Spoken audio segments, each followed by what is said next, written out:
The Toronto Objectivist Committee and the Freedom Party of Ontario is once again proud to present another talk here. Here's with Dr. Andrew Bernstein, PhD in philosophy.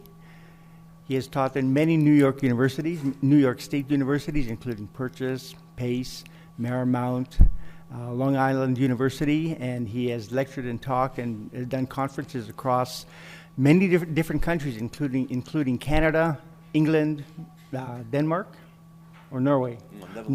Netherlands, Belgium, Hong Kong, and here. Guatemala. He has lectured and written many books too. So he's very prominent. And we have some for sale tonight. I got a couple of copies of Capital Solutions. Yay. Okay, well, before I wear you out, here's Dr. Andrew Bernstein. Let's give a warm welcome.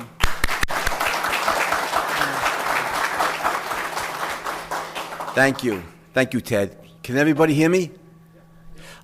You were just saying about noisemakers, and I made the reference to New Year's Eve. It just occurred to me, how cool would that be to have a lecture, on New Year's Eve somewhere, and we could party combined with an intellectual type objectivist lecture. That'd be a fun New Year's Eve. Anyhow, this is the moral and practical case for drug legalization, and just by way of introduction, I want to make a few points. First of all, since I live in New York, I was born and raised. People hear me talk. They don't figure that out. They hear me talk. They think I was from Alabama, but I'm not. I'm from New York. And I was just telling somebody I talk the way the cool kids talk. But the facts and figures and stuff in the talk are going to be based on statistics from the United States regarding drug, the DEA's or the U.S. government's war on drugs. But so the figures might probably be different in Canada, but the principles, I think, are the moral and political principles and philosophic principles are the same. A second point I want to make at the outset is a point that I learned from Ayn Rand many years ago, and if I know there's a number of people here who've read Ayn Rand. If you haven't, I strongly recommend you to read her great novels, The Fountainhead and Atlas Shrugged. I think those are the two most important books in anybody's education, period. But an important point, moral point from Ayn Rand is that the moral is the practical. To do what is morally right is what will lead to practical success if what we wish to practice is flourishing life on earth. So the moral is the practical, and the converse is also true. The immoral is the impractical. And so I think that is going to be a featured principle throughout this talk. So the moral here, the protection of individual rights, to protect an individual's right, especially consenting adults in a free society, their right to their own life, their right to their own mind, their right to govern their life by their own judgment. This is the good, and has many practical consequences, all of them benign. Conversely, to abrogate individual rights in any way, shape, or form also has many practical consequences, all of them malignant. And it's as true on the issue of drugs as it is on any other issue. Now, before I get to my theme here, I want to make an important distinction, and that is between the innocuous drugs on the one hand, marijuana preeminently, and alcohol may not be as innocuous as marijuana, but it's still a relatively, in moderation. Marijuana is certainly innocuous. Alcohol maybe less so, but still relatively less toxic drug. On the one hand, from the real toxic drugs that's popular with many people, any form of cocaine, meth, which has unfortunately become very popular in the United States, heroin, drugs like that. I want to make a distinction here because I believe in a moral crusade against drugs. The toxic, certainly the toxic drugs, just not in its legal form. So my theme is this: that drug legalization, especially, and what I mean by drug legalization is to decriminalize drugs and then to keep the government out of this. Not to have the government regulating, selling, giving away drugs, taxing drugs or whatever, but simply to decriminalize it, get the hell out of the way, and have a laissez-faire policy towards drugs. That's what I'm advocating. And I think as an end in itself, both as an end in itself, in that it then protects the right of individual citizens in a free country to choose between drug use on the one hand and clean living on the other. And also, I support this as an indispensable, what I consider an indispensable first step in what I consider a morally upright and a practically effective war on drugs, although war on drugs is really the wrong term. A moral campaign to convince people to choose clean living certainly over the toxic drugs that can kill you. So I think we should fight or wage a moral campaign against the toxic drugs, a war that is as moral as the current one is immoral, and one that is as effective as the current one is ineffective. So here's the structure of my talk. First of all, I'm going to show that the current war on drugs, both morally and practically, is a disaster. In every way, shape, and form, the current war on drugs, that is the attempt to keep people from using drugs by legally banning drugs, is a disaster. It's an abysmal failure, and that's putting it mildly. So that's the first point I want to make in the talk. The second point I want to make is to show why the current, that is legal war on drugs, is necessarily an abysmal failure, why it couldn't be otherwise, why there's no shift in administration or government policies that could make a legal war on drugs either morally or practically successful. Third, I want to outline what I consider a morally righteous and practically effective moral campaign against toxic drug use.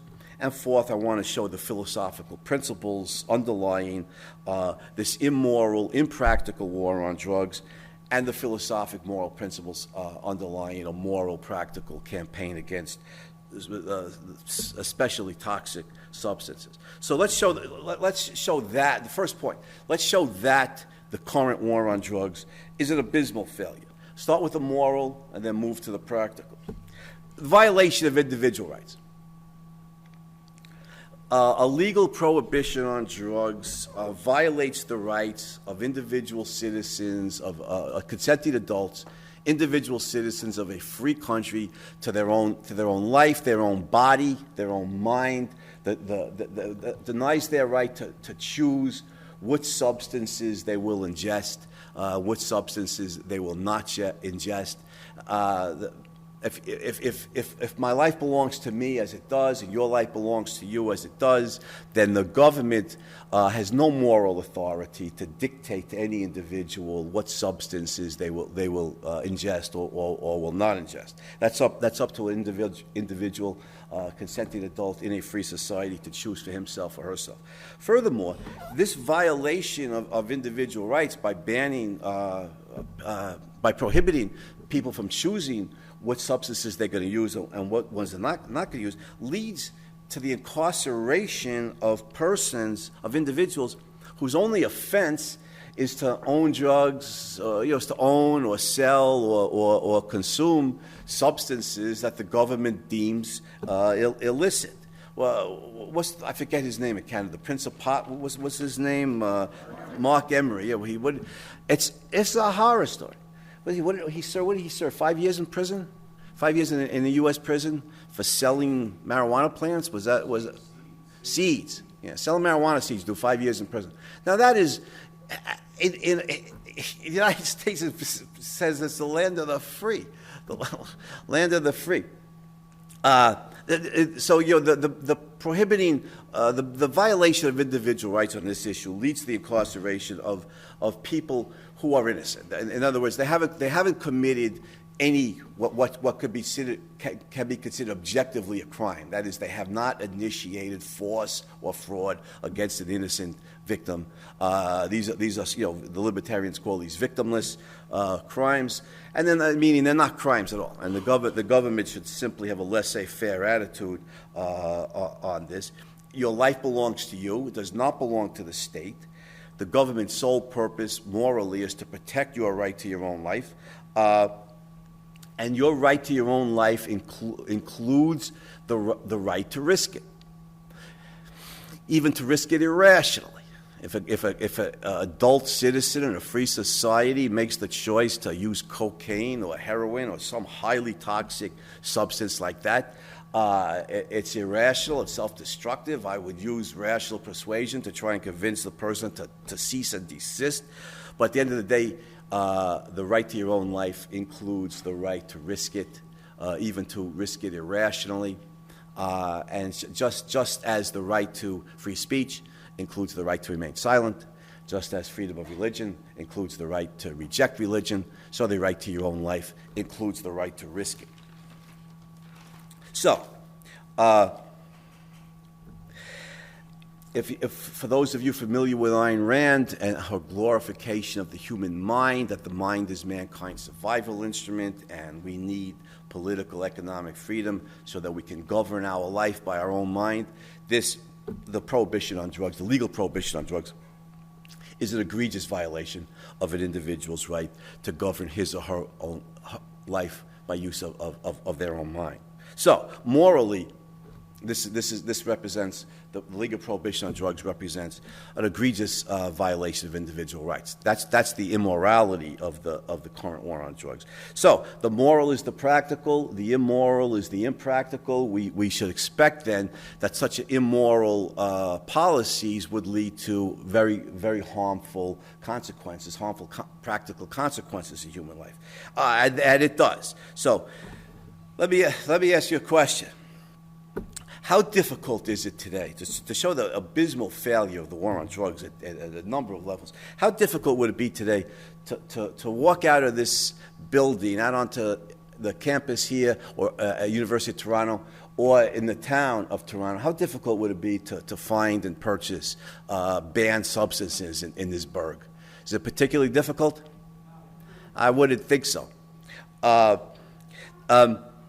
Now, I want to base this mostly on the U.S. experience because that's what I know best. The war on drugs, the legal war on drugs, picked up in the 1970s when Nixon and then Carter were president. So we have almost 40 years, at minimum 35 years into a stringent attempt in the United States to enforce drug prohibition, where the DEA, the Drug Enforcement Administration, employs many tough, smart, honest cops, spends tens of billions of dollars every year.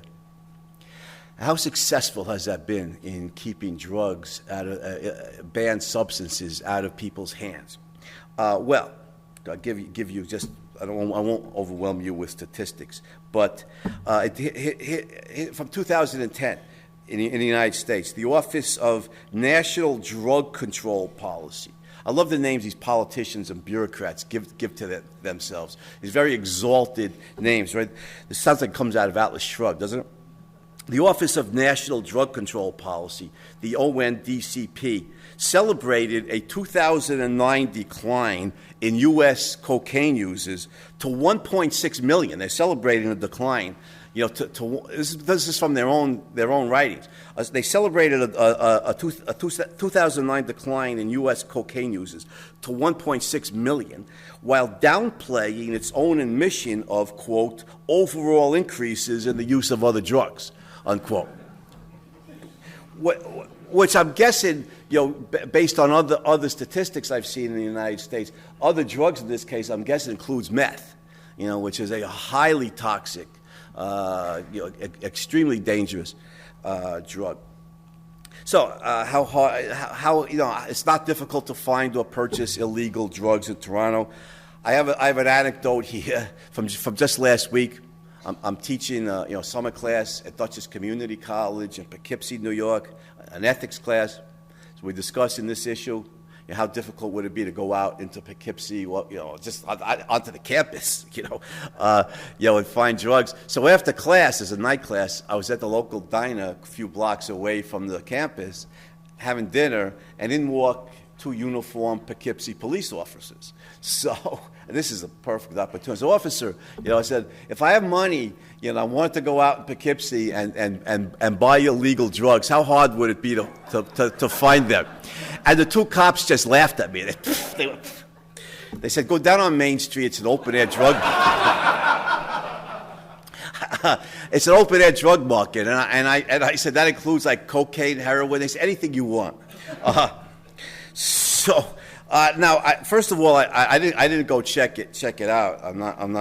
I wasn't that motivated, but I believe the cops, first of all, and second of all, I don't think that Poughkeepsie in that way is atypical of American towns or cities. I suspect, not just from people I knew when I was a kid growing up in Brooklyn, but a lot of experiences around the country. I think that's fairly typical, in the United States. Here's a quote from in my book, Capital Solutions, in the section on the war on drugs. Quote from the book: several years ago, the U.S. Office of Management and Budget concluded in calm understatement, quote, DEA, Drug Enforcement Administration, is unable to demonstrate its progress in reducing the availability of illegal drugs in the U.S., unquote. You know why DEA is unable to demonstrate its progress in reducing the availability of drugs in the U.S.? Because there isn't any. So, the availability of drugs, banned drugs, after 35 years. Don't forget, it's one thing to ban a substance. It's another question regarding how stringently do you attempt to enforce the ban. In the United States, the Drug Enforcement Administration and state authorities as well have been empowered to try their very best to crack down on drug use. They spend, on average, I think, at least $50 billion a year. It's probably more. I think that's a conservative estimate. At least $50 billion a year in the attempt to enforce drug prohibition, and it's a complete failure. Well, but let's go broader than that. Let's use other examples. I mean, the United States has a prior history in war on drugs, right? Alcohol is a drug. Alcohol prohibition in the 1920s, I think of it as war on drugs 1. And I think the U.S. government figured war on drugs 1 was so nice, let's do it twice. We'll have war on drugs 2. Did prohibition keep U.S. citizens from the purchase and the consumption of alcohol? No. And again, there was stringent attempt to enforce prohibition in the U.S. all through the 1920s, a decade known as the Roaring '20s. But this is debated whether alcohol consumption in the United States declined, increased, remained roughly the same in the 1920s. The reason that nobody knows for sure is that all the people drinking illegally in speakeasies or making booze at home, bathtub gin as it was known, were not about to admit to breaking the law. So we don't know for sure. What we do know for certain is this. For people who wanted alcohol and who could afford to buy it, it was readily available. That's a certainty. The alcohol prohibition and a stringent attempt to enforce that law was an abysmal failure.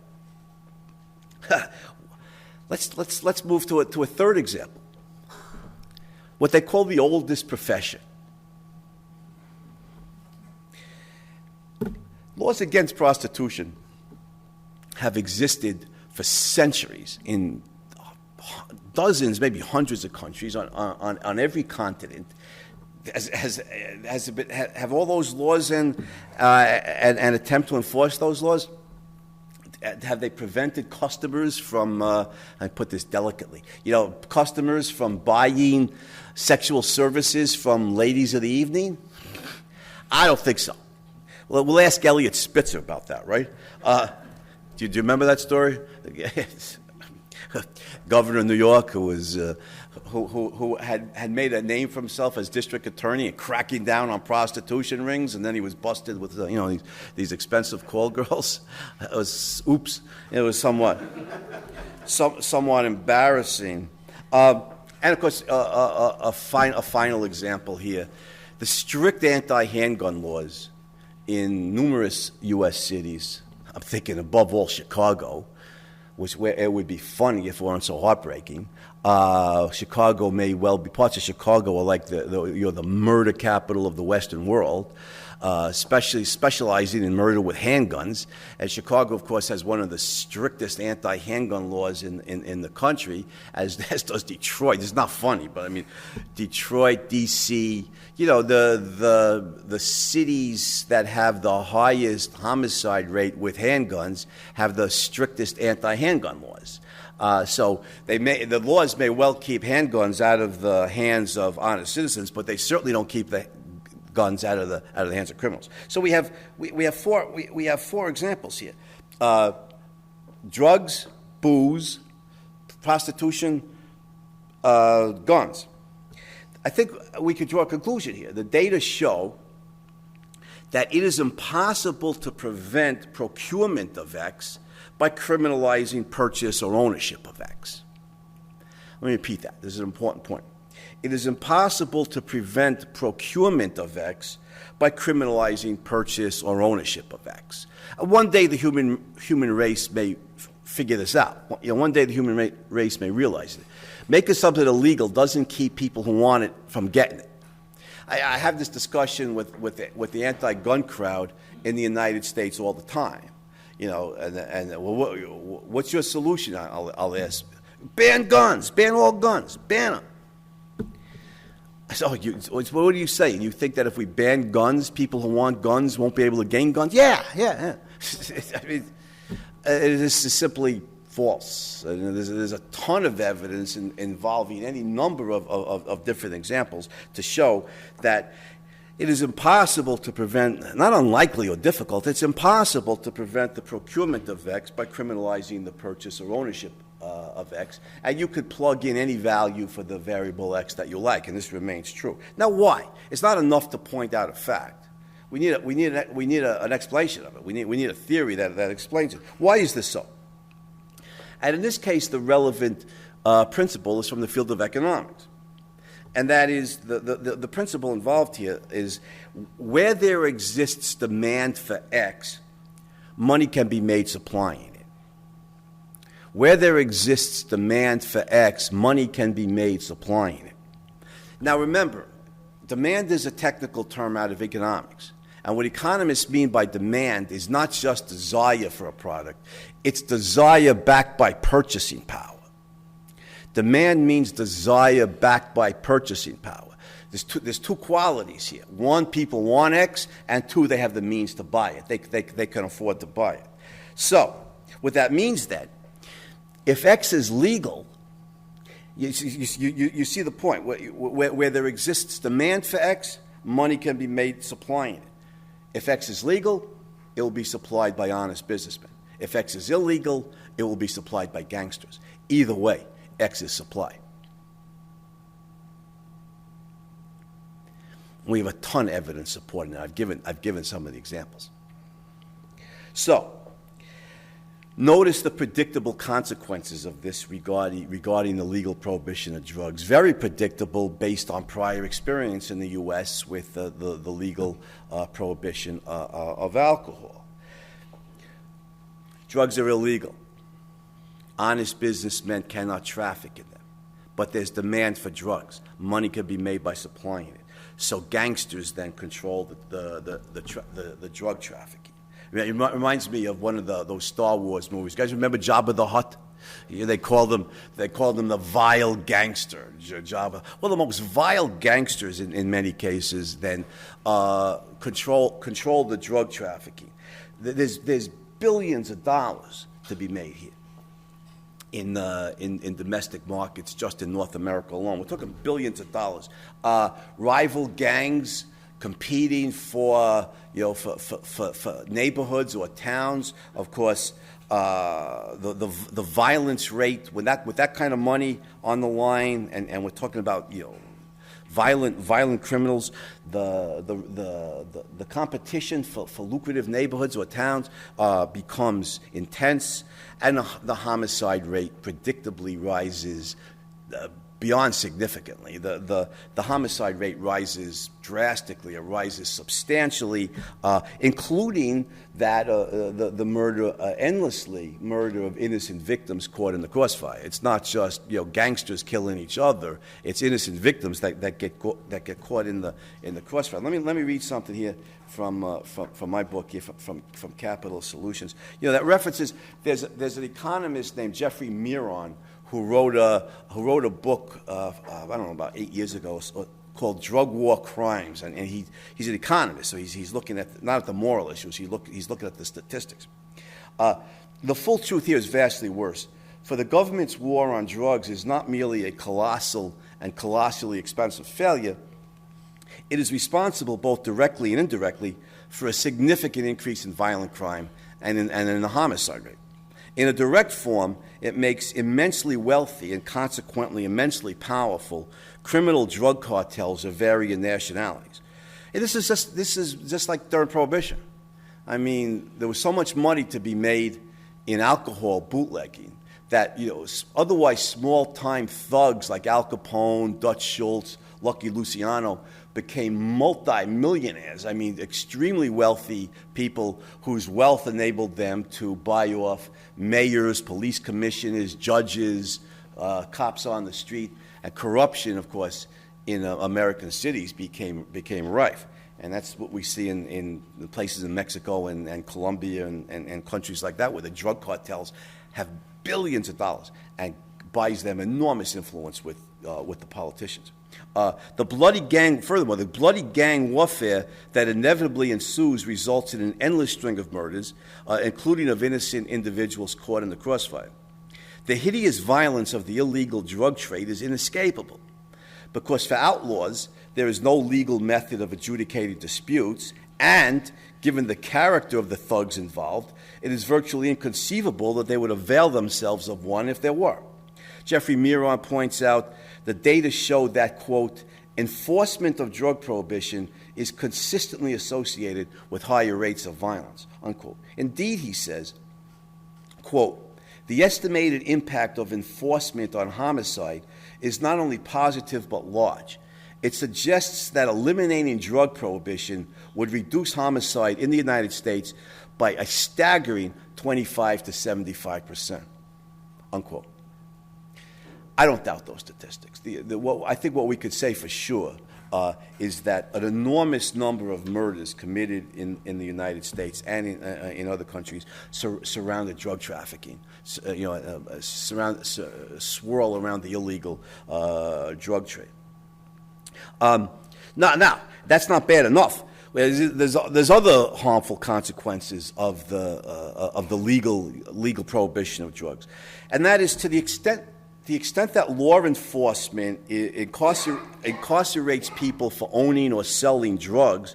To that extent, it is not law enforcement and the criminal justice system is not protecting innocent people from murderers, jihadists, and other violent criminals. How much resources went into investigating, apprehending, prosecuting, and then incarcerating Mark Emery? All of this takes manpower. It takes investigative hours. It ties up the court system. The DA is prosecuting Mark Emery. You're going after a guy.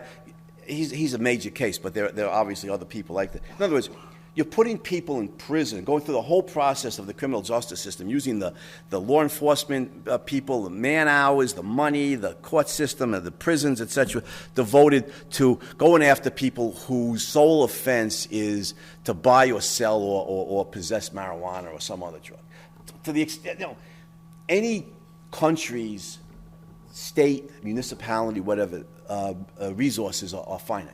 They have a limited amount of manpower. They have a limited amount of money. They have a limited amount of time, and to the extent that it's devoted to putting people in prison, investigating, prosecuting, incarcerating people whose sole offense is they own drugs or sell drugs.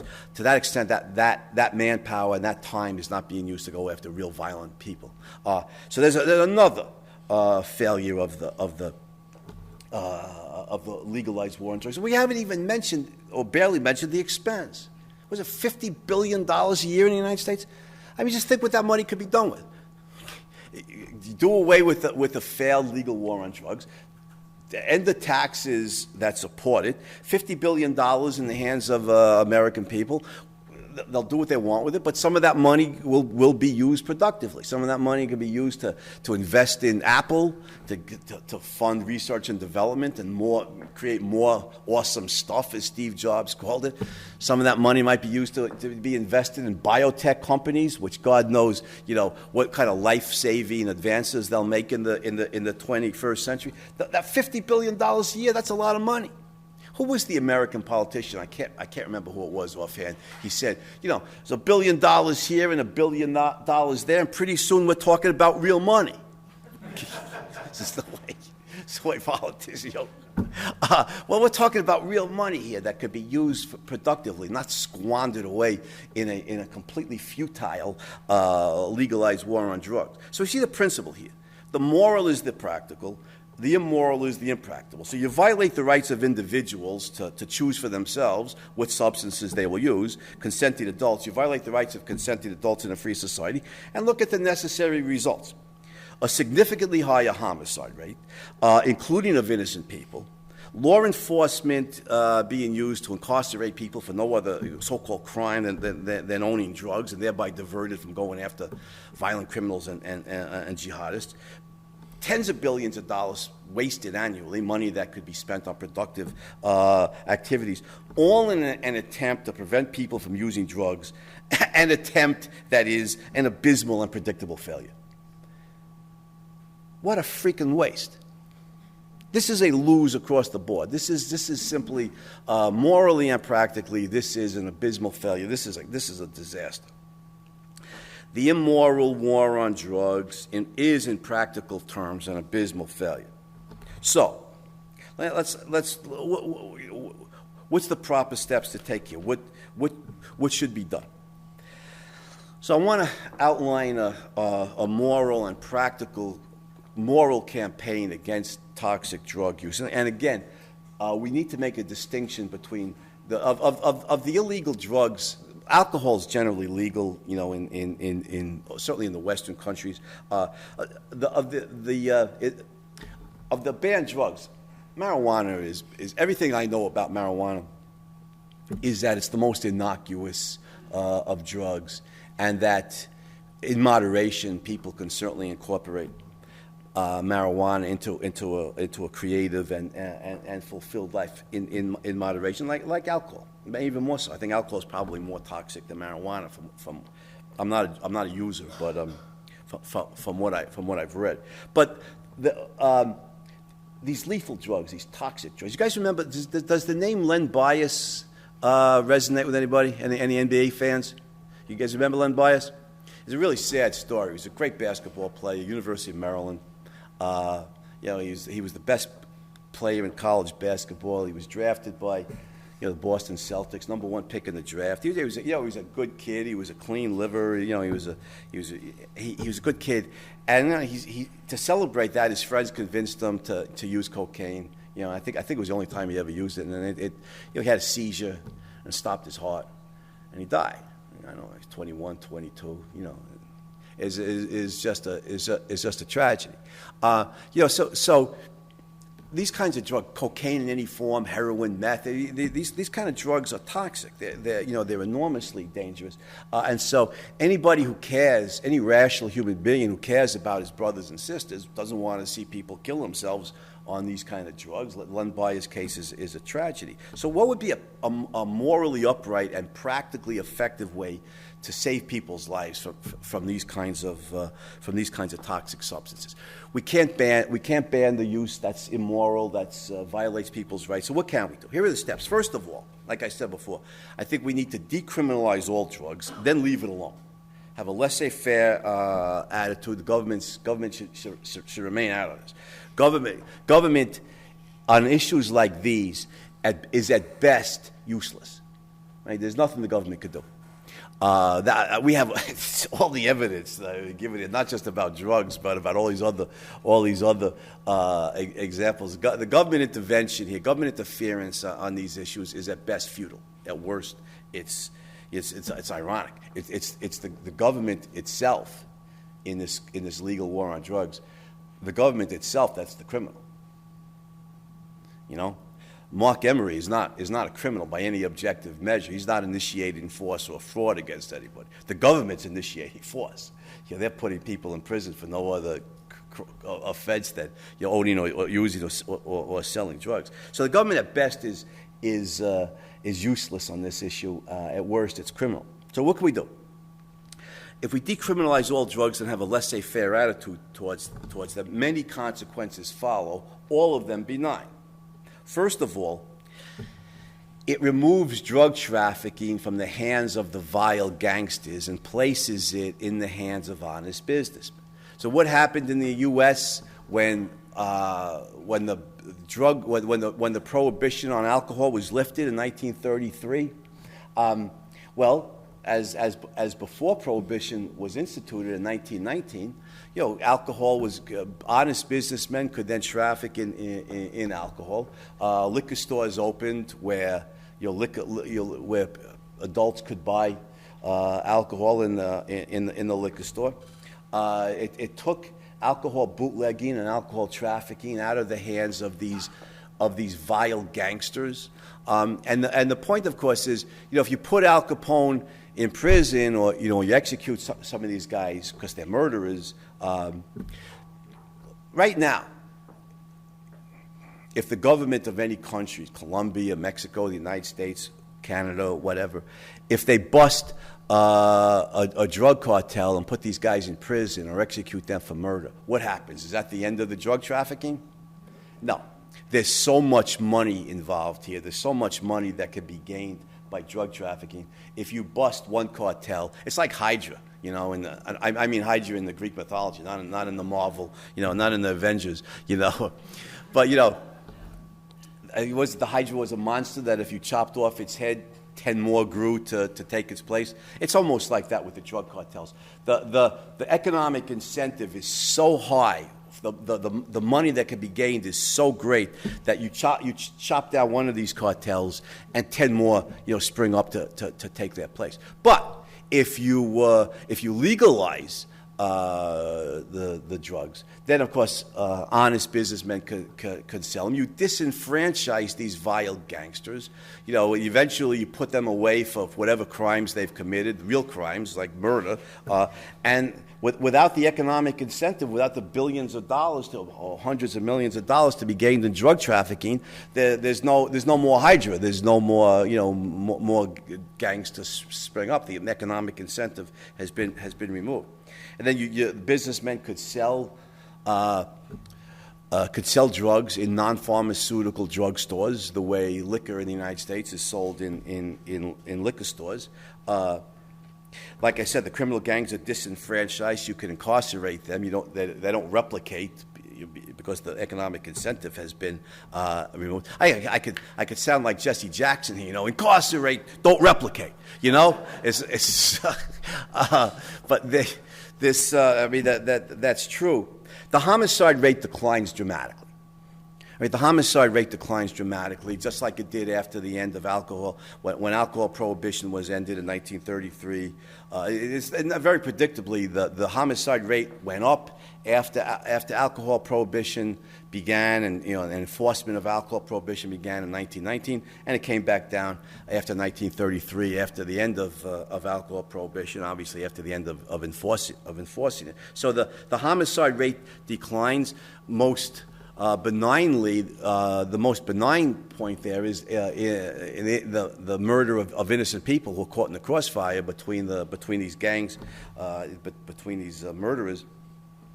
We can then devote law enforcement assets no longer need to be devoted to put people in prison simply for owning drugs or using drugs or selling drugs, and that they could be all those law enforcement resources can be used to go after real criminals and jihadists who want to blow up our cities.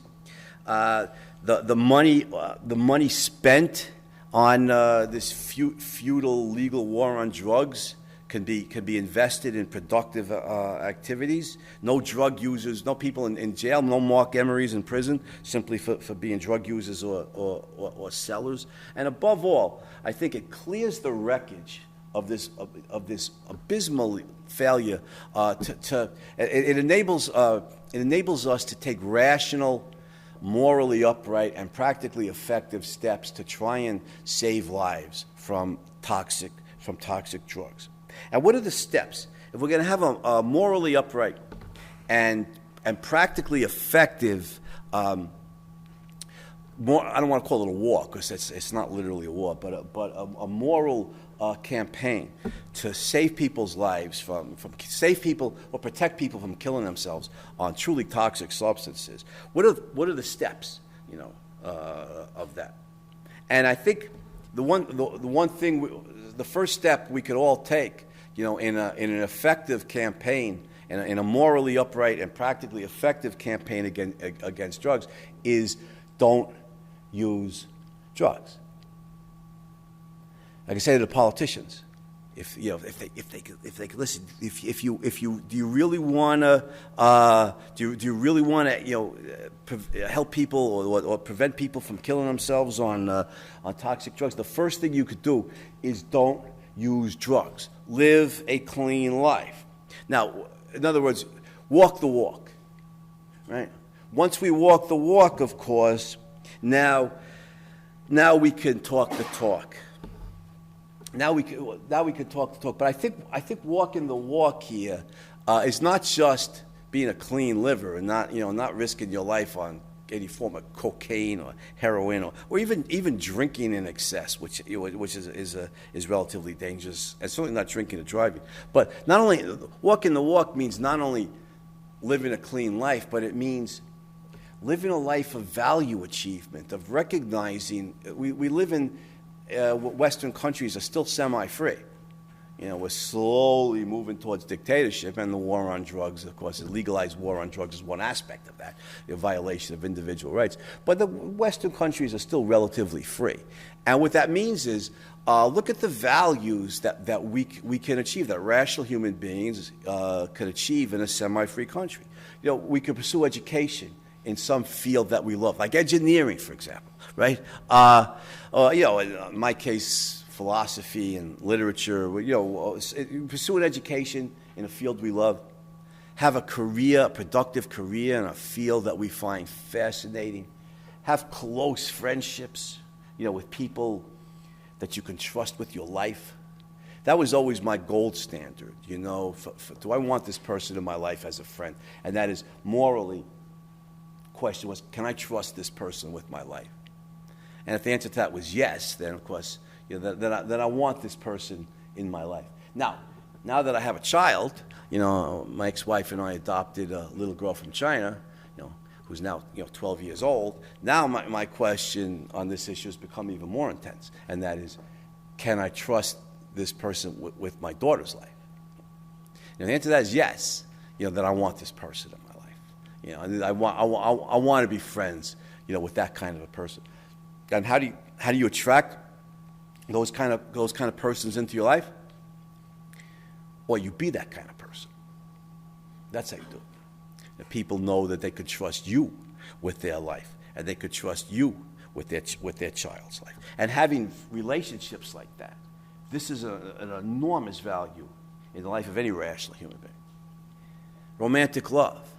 Have a romantic relationship, even more fulfilling than a friendship. Again, with a man or woman that has that kind of character, that you could trust with your life, that you can trust with your child's life. Have family, so you have education, possibility of education, career, friendship, romantic love, children, and all the travel, the arts, entertainment, sports, physical fitness, all of these great values, in that are possible to us. This is the kind of life that we can lead, that we can live. Thereby walking the walk fully in this way, living a life of rational self-fulfillment, we can reach out to our brothers and sisters, that we can teach this. What Ayn Rand's point here is values are the meaning of life. Right? Values are not only what make life possible, values are what get not only our survival, but flourishing, all-around fulfillment and joyous living. Values are the meaning of life. And so we could, having walking the walk, we could teach this to our children, our students, our friends, our neighbors, our colleagues, anybody who will listen to us. And that is, do you want to risk? You could have all of these things in your life. Do you really want to risk all of this for a few moments of a drug-induced high? A few moments of whatever pleasure there is in smoking crack, if there's any pleasure in that. Do you really want to risk the richness of what life in a semi-free society holds out to you for a few moments of a drug-induced high? I mean, we could point out to people, don't you see how irrational that is? You can have all this. So let me read again from Capitalist Solutions on this issue in the section on drugs. So, one thing a clean living man or woman can do to help his brothers and sisters is to achieve a life of shining value fulfillment. He or she can realize himself in education, career, romance, family, friends, physical fitness, travel, etc. He or she can think we can fill our lives with reality-adhering, life-promoting values, thereby experiencing profound happiness. We could set an example accessible to all with eyes to see of what a healthy, happy, drug-free life looks like. To consistently talk the talk, one must antecedently walk the walk. Based on such a life, the clean liver is free to use rational persuasion to reach any individual within his purview with a single unrelenting message. Values are the meaning of life. Rational values produce flourishing life. Toxic drugs produce premature death. The clean liver thereby appeals to the best within men, their reasoning mind. He respects their right of choice. Rather than coerce them, he reasons with them. In deeds, he is a paragon of value achievement. In words, a lofty spokesman for it. An effectual war on drugs is necessarily not a legal struggle, but an intellectual, educational, moral one. We must teach our children, our students, our friends, our neighbors, the code of what Ayn Rand terms rational egoism, that an individual's life belongs to him or her, that attainment of personal happiness is sacred, that happiness is gained by unswerving pursuit of life-enhancing values, and that an individual must never sacrifice, betray, or surrender those values. Such a code urges value achievement and joy. It is inspiring. It galvanizes human beings, individuals, and uplifts them. Why should an individual risk death for a few moments of pleasure from toxic drugs when a rich life of education, career, love, children, friends, etc., is his or hers to be gained? So, such a philosophical, moral, educational program is a moral way to, I don't want to say war on drugs, that's not the right metaphor. Wars are violent and bloody, right? This is moral persuasion.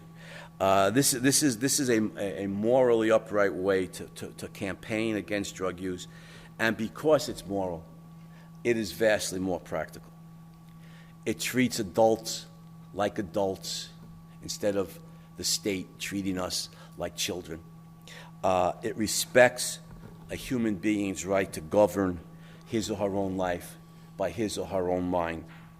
It appeals to the best within human beings, their reasoning mind, their better judgment, their love of life, their desire to achieve values, their intent to gain fulfillment, their quest to live happily.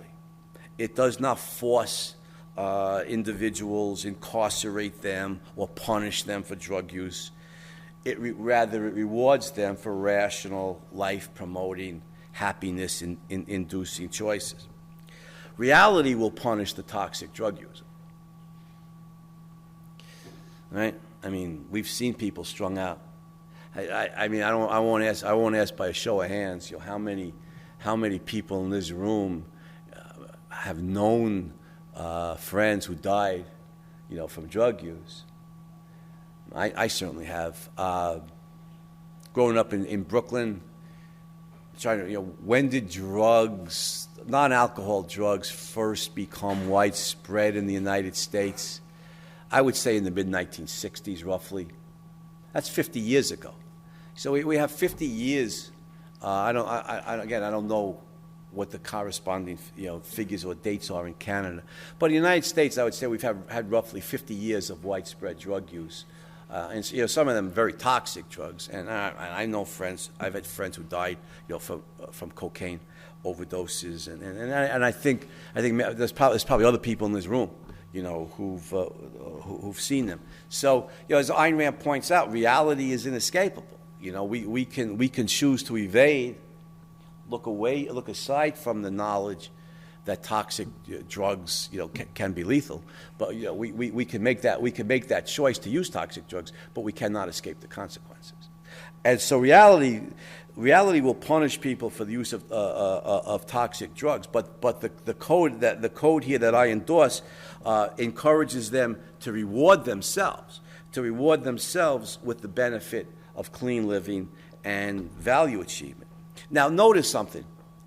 We care about our brothers and sisters. We don't want to see them die from crack or coke or heroin.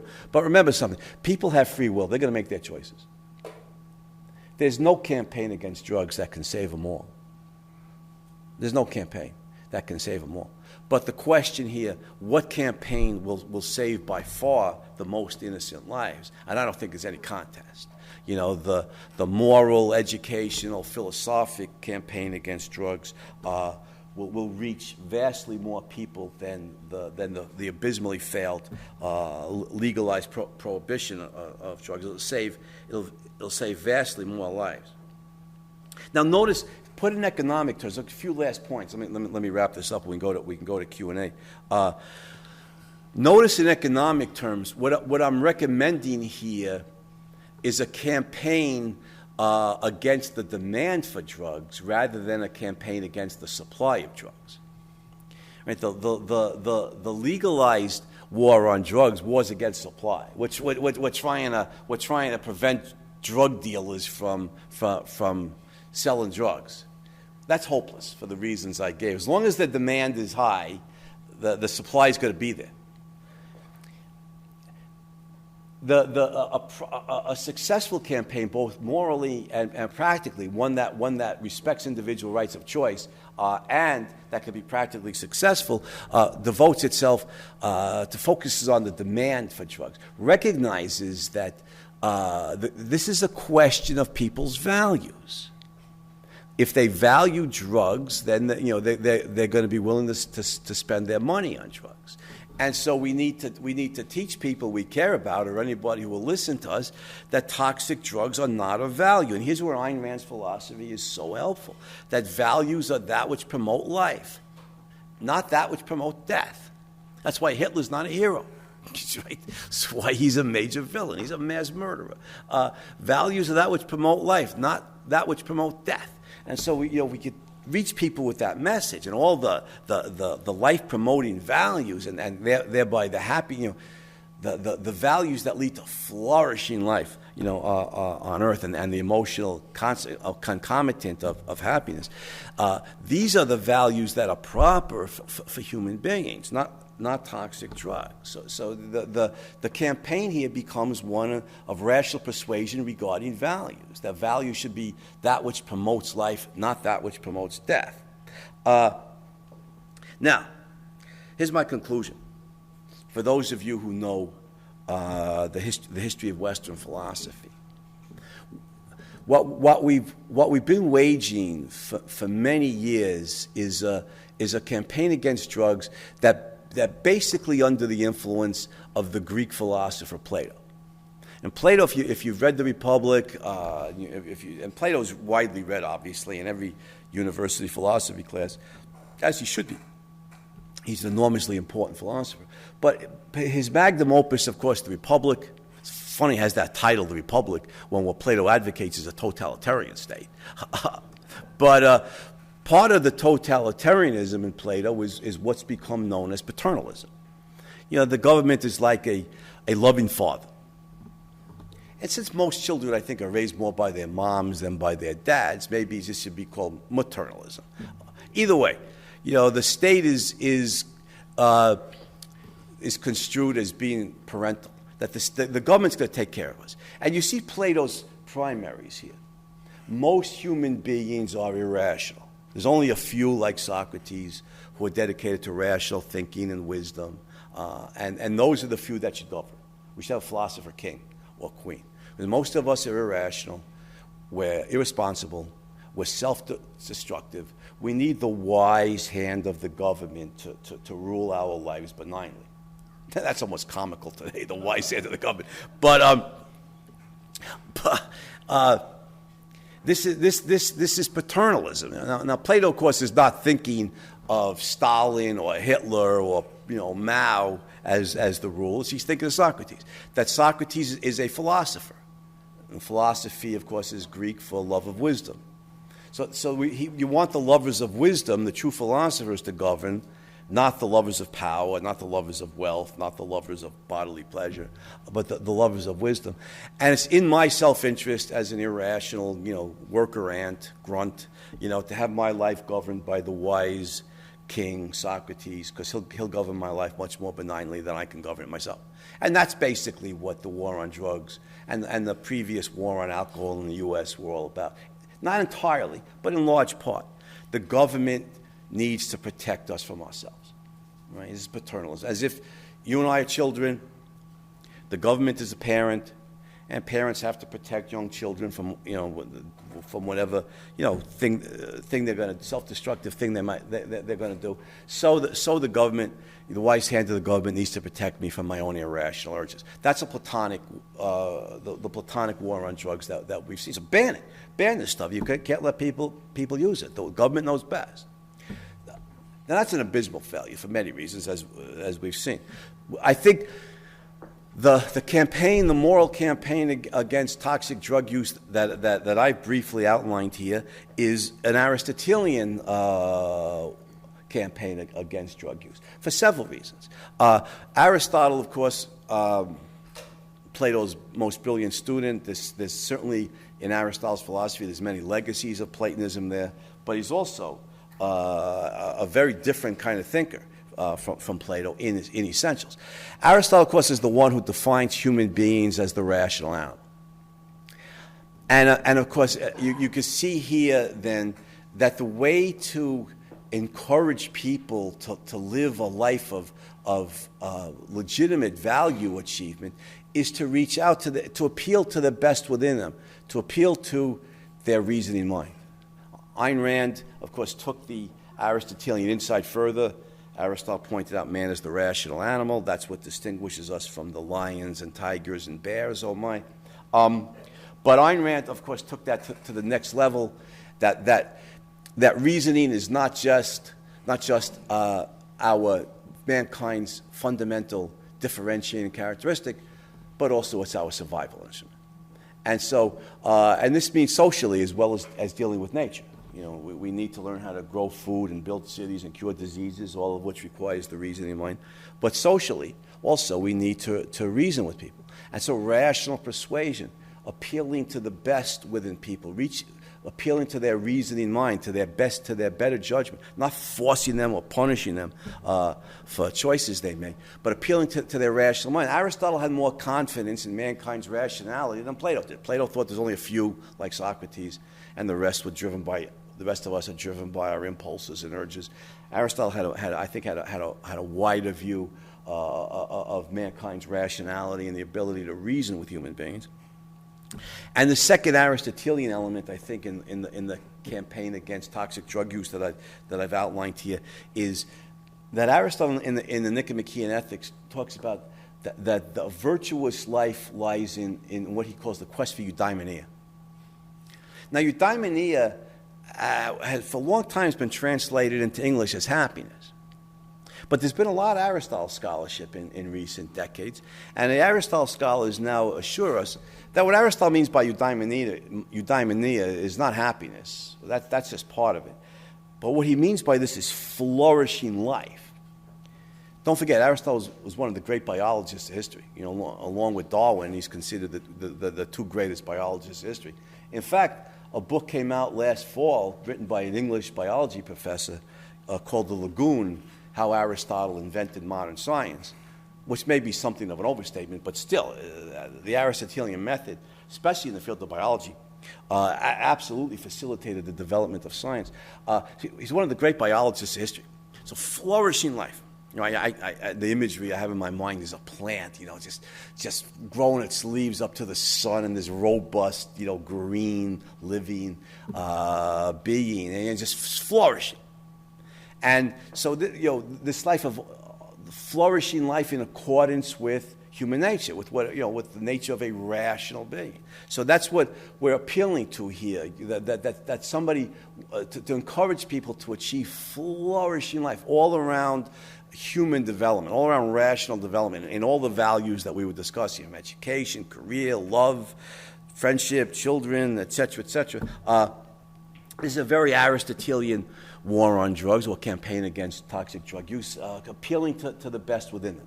Their rational mind and their quest for eudaimonia, their quest for this all-around flourishing life. And I think if we do this, I think respect people's right to choose what they want to do with their own lives, respect them enough to reason with them, respect them enough to respect their lives, respect them enough to point out to them all the rich life of value achievement that is possible to them, that we're going to save a lot more lives than the abysmally failed legal prohibition on drugs. So thank you very much. I appreciate it.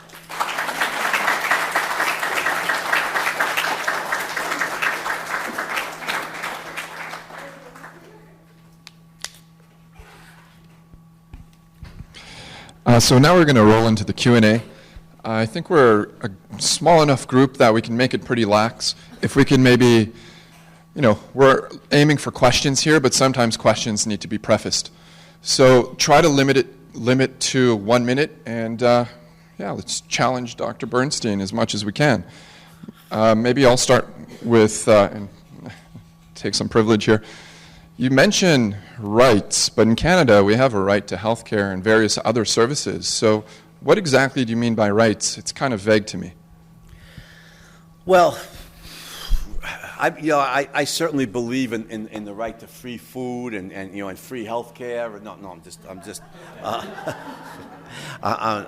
I'm teasing. Rights involve the freedom to take action. The rights involve the freedom to take action to achieve the values that you want. There's not a guarantee of success. So there's no right to health care. There's a right to take all the actions that you can to gain the health care that you need. The right to use rational persuasion to try and convince other people to help you, voluntarily help you gain that value. But rights are basically freedom of action.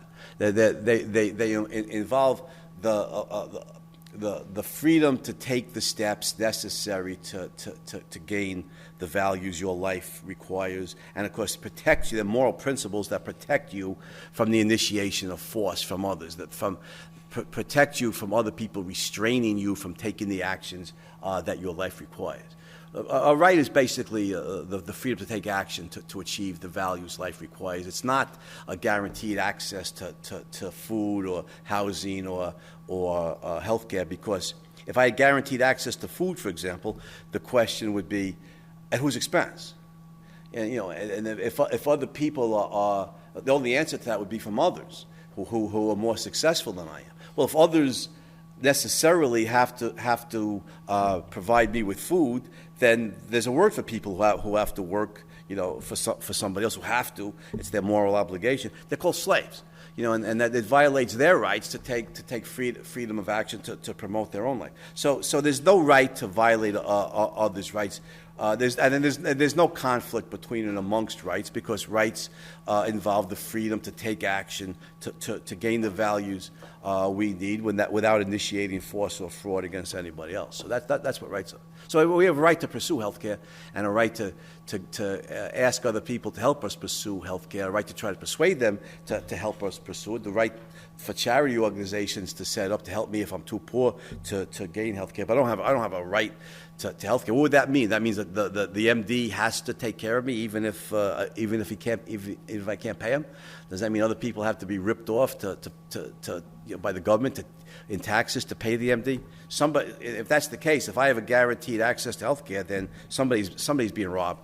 And of course, that's a contradiction. There's no right to violate somebody else's rights. Sure. Thank you, and I should mention that... That's why they pay me the big bucks. Actually, I won't tell you how much they pay me. It's embarrassing. Just raise your hand and I'll come around with the mic if you have a question. Conrad has the mic. He's the man with the power. Thank you very much for a very good presentation. I totally agree with the concept of kind of decriminalization of drugs. However, I'm not so certain about the outcome of this without some sort of, let's put it, regulations by society rather than government. I know the word government does not fly in this kind of setting. So let's talk about society's ability. So if we look back at things like a few decades back, smoking was allowed without any restriction. Now, even though people can smoke, there are lots of regulations that kind of curtail smoking. People used to freely, more or less, drink and drive, and the kind of consequences have become much more serious, and as a result, the impact of drunken driving has diminished, and so on and so forth. One can, for instance, prescription drugs. Are we going to say that prescription drugs are going to be available to everyone? We ban the concept of prescription, because otherwise you have to stop people who would want to sell prescription drugs, and there is a market, just as there is a market for entertainment drugs, there is a market for prescription drugs. So I think I'm limiting myself to the 1 minute. So was there a question? So the question is, what kind of regulation? Are you simply saying that if we just leave it, things would work themselves out?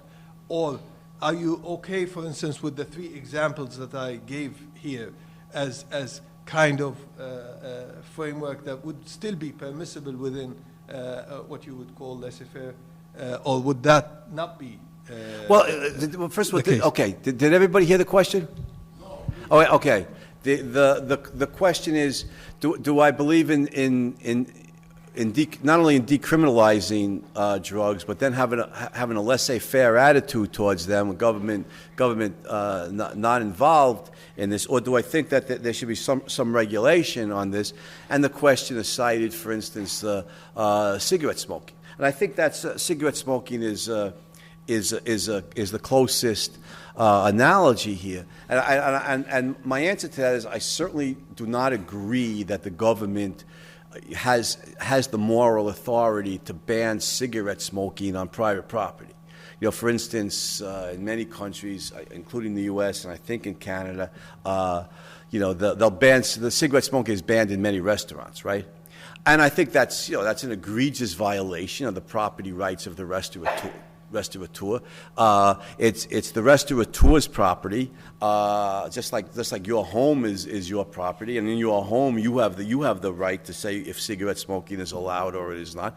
So in a restaurant, the owner, not the government, has that moral authority. And I think what happens on a free market is, since there are many smokers and there are many non-smokers, money can be made so that some restaurants will permit smoking and some restaurants will ban it. And some restaurants restaurants will have a smoking section, a non-smoking section, and then the customers choose, where they want to eat. I think that's a proper policy, and I think, in other words, it's a laissez-faire policy on the part of the government, respecting the rights of property owners to decide whether smoking is permitted on their property or not. And I think that's the same policy with drugs. I think the government needs to stay the hell out of this. The government has no role in this, and I think the proper moral campaign against drugs is as I outlined, by private individuals, private organizations, private enterprise, stressing to people the private schools,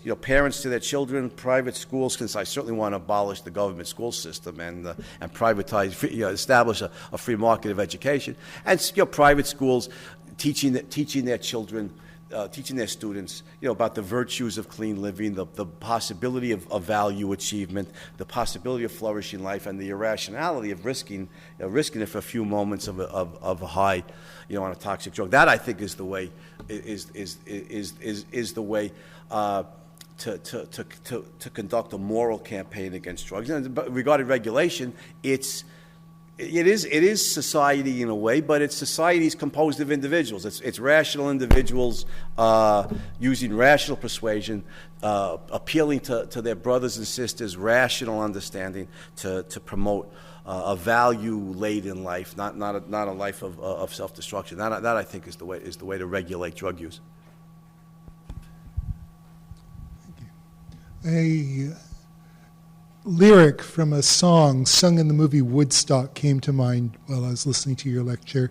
I don't have it quite clear in my mind, but it was sung by John B. Sebastian of the Lovin' Spoonful. Something about his son being 5 and his girlfriend's only 3, and she's taking LSD, and now she wants to give a hit to me. Jeez. I was wondering if you'd like to comment on that. Yeah, I find that horrifying. Did you hear the question? The question was, he's quoting a song from Loving Spoonful. Was that at Woodstock, you said? Yeah, my what was it? Okay, but it was Younger Generation, and it's about three-year-olds using LSD or something, and well, this is a good reason why we need to persuade parents, that to not use such dangerous drugs as LSD, and to certainly not let their 3-year-old or 5-year-old children, use such drugs. And when the children, here's where we need to be an example. I mean, I knew plenty of hippies. I'm old enough to remember. I mean, I wasn't in San Francisco during the Summer of Love in 1967 in Haight-Ashbury. I was on the other side of the country. But New York wasn't appreciably different from San Francisco. And I remember a lot of the hippies, and I know plenty of people today who are who are 65 years old now, unreconstituted hippies, and weren't very good parents in many cases, and they had their 3- and 5-year-old kids, romping around the room while they were using drugs and listening to the Grateful Dead, and not that I have anything against the Dead, but kids grew up with mom and dad using all kinds of different drugs in plain sight. Not a very good role model for parents. So I think certainly parents need to, one, live a clean life. 2, don't permit their children to use LSD, which is a very dangerous drug. And 3, teach them as they grow older the reasons why they shouldn't use LSD. So you asked me what my reaction was to that song. I'm horrified by it. That's my reaction to it.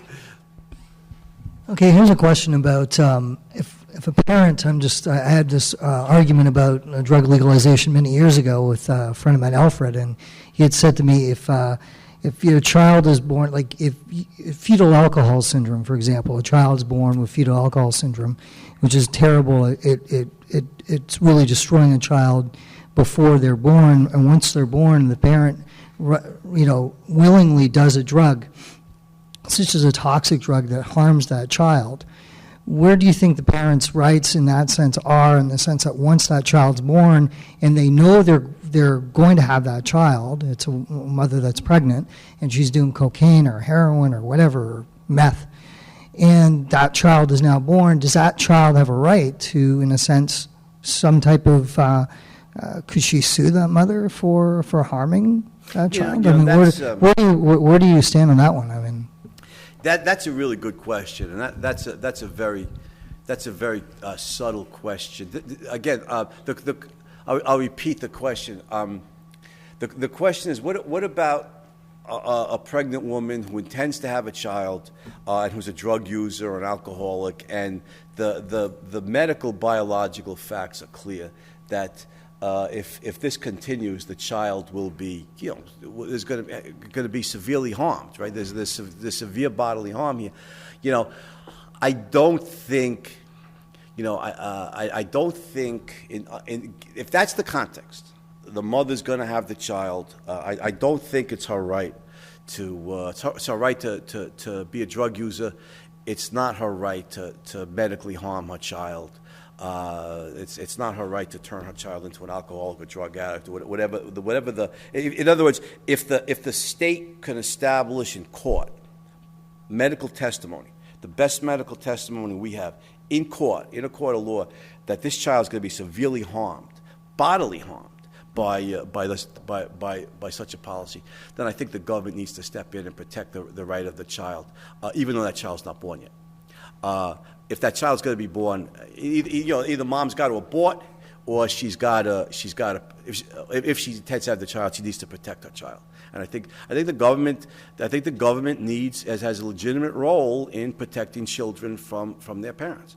If parents are violent, they violently abuse the child, I think the government needs to step in, and I don't think it changes simply because the child's unborn. That child's going to be born as a drug addict, or that child's going to be born with severe medical problems.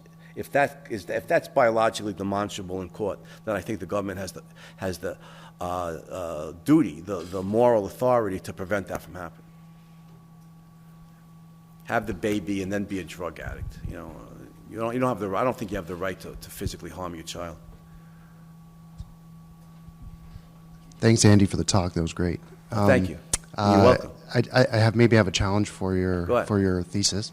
You're saying one of the ways of engaging in a persuasion in this campaign against toxic drugs. How do you explain the people, or what you were saying? It sounds like is that if we live a life of virtue and of value pursuit, that we then I guess inoculate ourselves maybe against the temptation of drugs, and maybe then we act as a model for other people.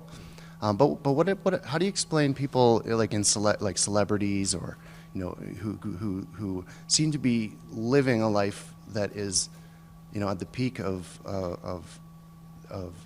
value pursuit, but they still fall to drugs that destroy their lives and their careers. And you see that. I see this in healthcare with numerous doctors that I've been acquainted with over the years. Have told me about they start dipping into the injectable narcotics.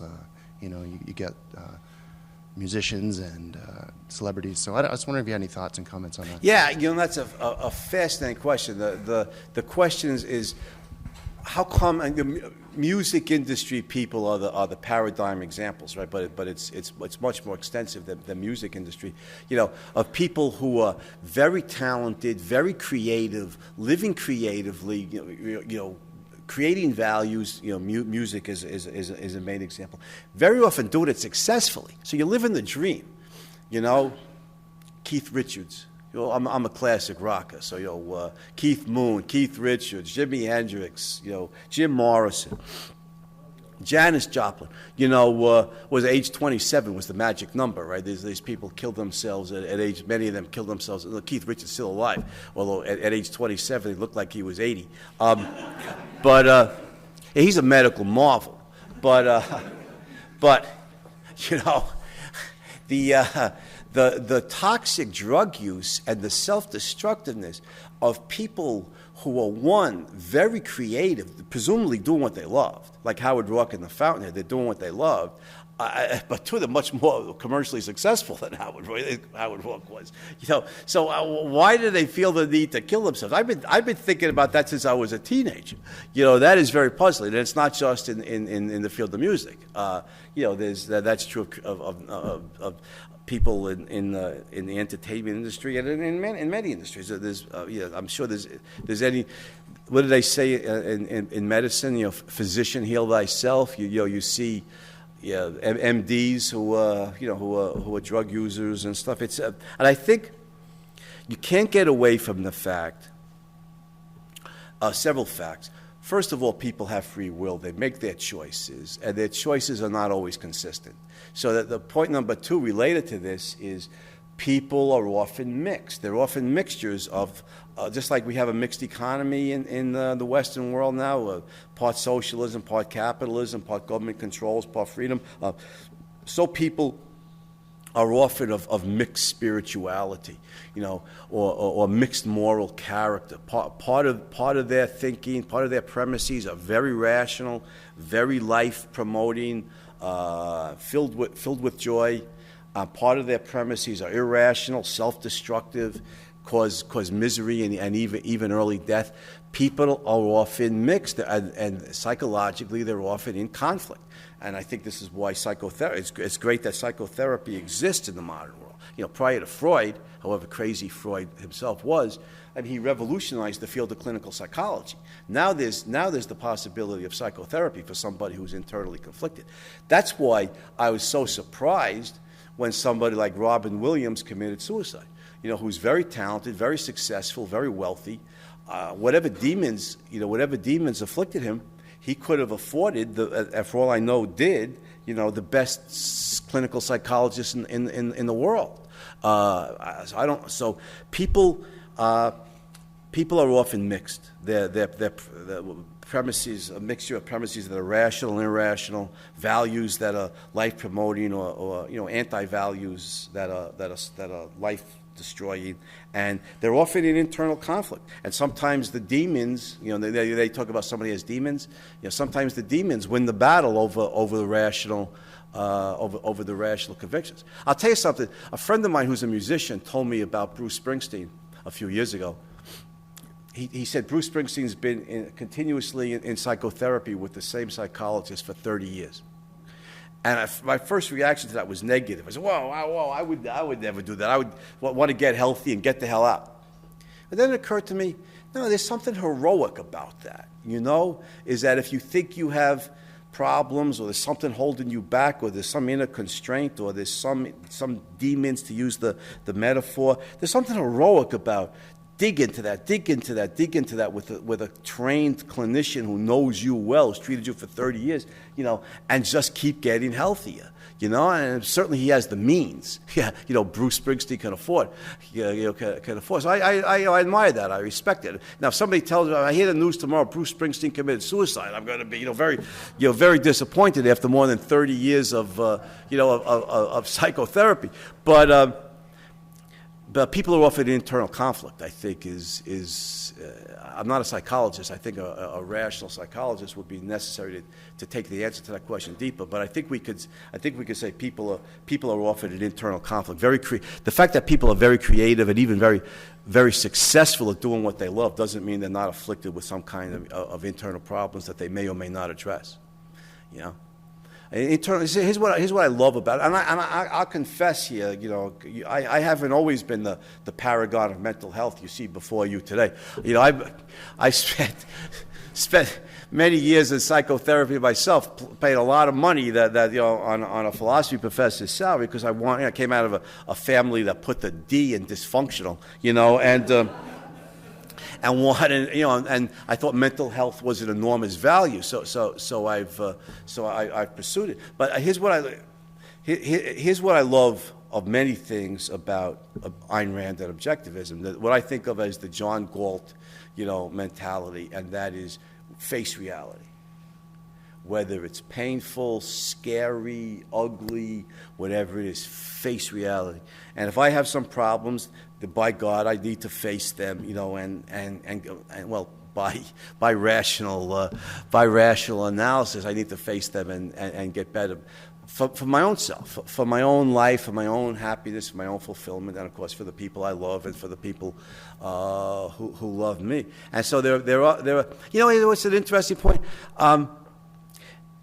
There are people who, like war heroes, and I've known some in my life, because in the early 60s when I was a kid, you know, a lot of World War II vets were still alive. And not only alive, they were young. You know, if they were 25 in, let's say, 1943, then in 1961, they're 43 years old. You know, they were relatively young. I knew a lot of vets who, oh man, what they went through at some of these battles in the Pacific, and some of these Marines on Guadalcanal, these bloodbath battles, you know, in World War II, and they were heavily decorated. You know, they faced death, Japanese machine gun fire, or whatever. Now that clearly can mess you up. You know, what they've been through, the blood and guts and horror of it. But a lot of these guys wouldn't go into therapy. And looking back on it, they had the courage to face machine gun fire, but not the courage to face whatever internal demons, you know. There. And I realized from that much later, not when I was a kid, but much later, I realized that there are different kinds of courage. You know, there are different kinds of courage. I would never have had the physical courage to charge into machine gun fire. I would, you know, and I got to tell you, one guy told me, he said to me when I was, I'll never forget this, I was 10 and he was 40-something. You know, and a lot of times combat vets only talk about this kind of stuff with other combat vets because it's so hellish. Those of us who haven't been in it can't comprehend it. I got to use a vulgarity here. Is that okay? I got to quote this guy. He's a war hero on Guadalcanal. He said he was, I can't remember if it was Tarawa or Saipan, one of these bloodbath islands in the Pacific where the Marine first wave ashore took 80% casualties. He said to me, the Japanese machine gun fire was so intense, he said to me, I literally shit my pants. But he still got up and he charged into the machine gun fire. Now, I would have just shit my pants and stayed there in the landing craft. I wouldn't have had the courage to do that. But he died young from the problems he had, not physical problems, the psychological problems that tormented him. It's really sad. But he didn't. Psychotherapy in the 1960s was, you know, becoming fairly widespread in the United States. He didn't do it. I have that kind of courage. I could face the demons of, you know, what my mom was like, what my dad was like, what's the truth about my family. You know, I could face that. Not machine gun fire, though. But there's different kinds of courage. And the people you're talking about, I think, are enormously creative and often very successful, but there's something inside them that needs to be addressed that they very often don't address, and they become drinkers or drug addicts or some combination of the two to anesthetize themselves from the pain that they need to face, and it's very sad. It's very sad. But people make their choices. There's, you know, all we can do is try to use rational persuasion. Right? See, like the platonic answer would be force them into therapy, drag him, I would drag you in to see the shrink, you know, and of course that'll work, you know.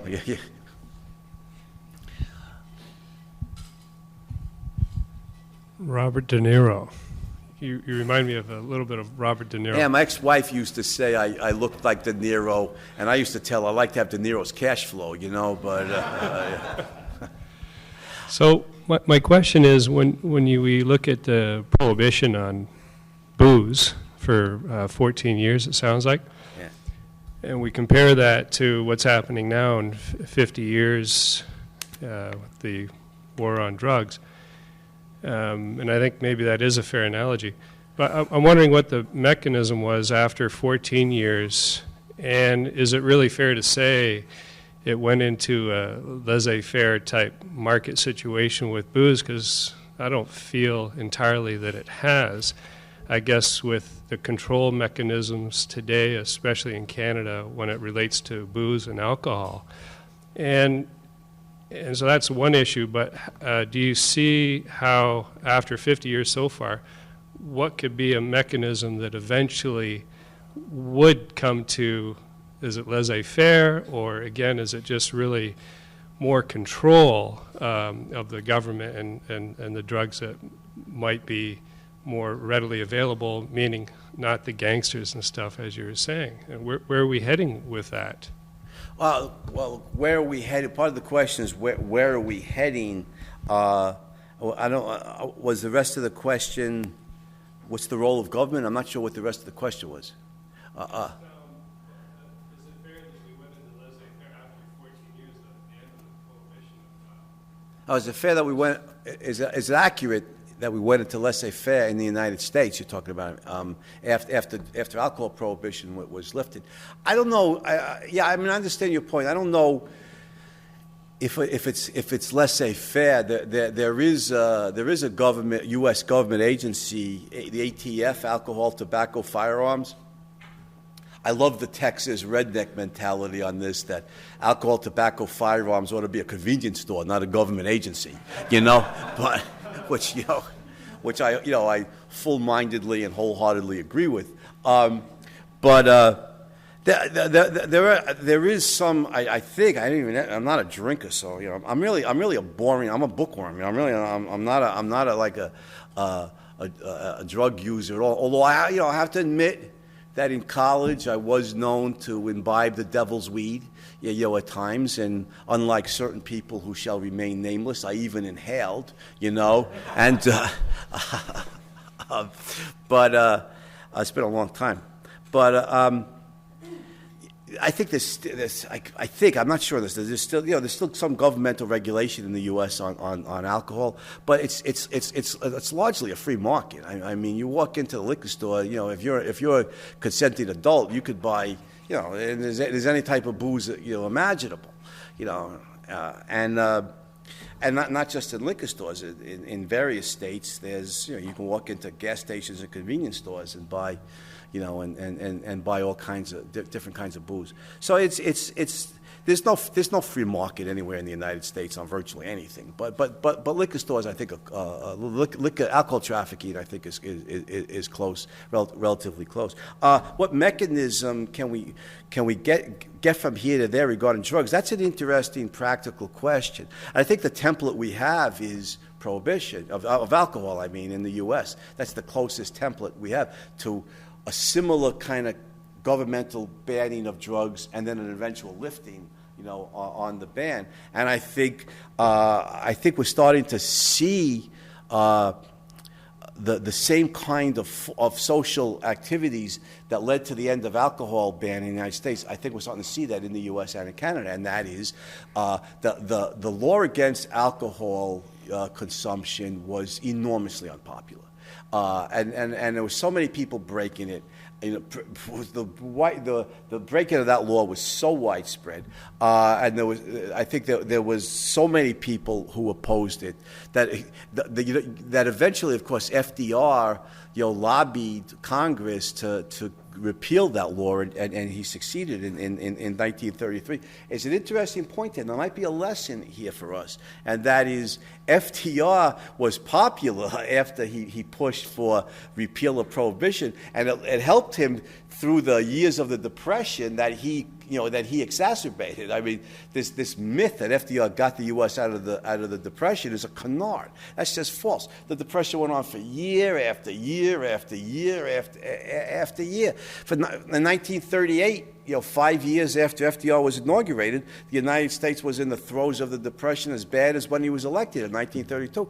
But FDR remained popular in part because he had repealed alcohol prohibition. And I think we need to. I think what we're starting to see now slowly in the U.S. and in Canada is much more public speaking out against these laws. And I think we're starting to see some forward motion. There were certain states in the U.S. like Colorado and I think the state of Washington, right, which has legalized marijuana. That's absolutely absurd that marijuana should be banned. I mean, it's just a farce. I mean, it's as innocuous. It's a much less harmful drug than alcohol is, which is legal almost everywhere. And yet people, Mark Emery, was it Mark Emery? Is that his name? I forget his name. I wrote it down. Yeah, Mark Emery does 5 years in prison for selling, marijuana seeds. I mean, that's a disgrace. And I think people are starting to realize that's, here's the thing. I think young people well, it's not just young. Drug use has been widespread, for like 50 years now. I think a lot of people who are 50 or 60 years old recognize how innocuous marijuana use is. The kids certainly do.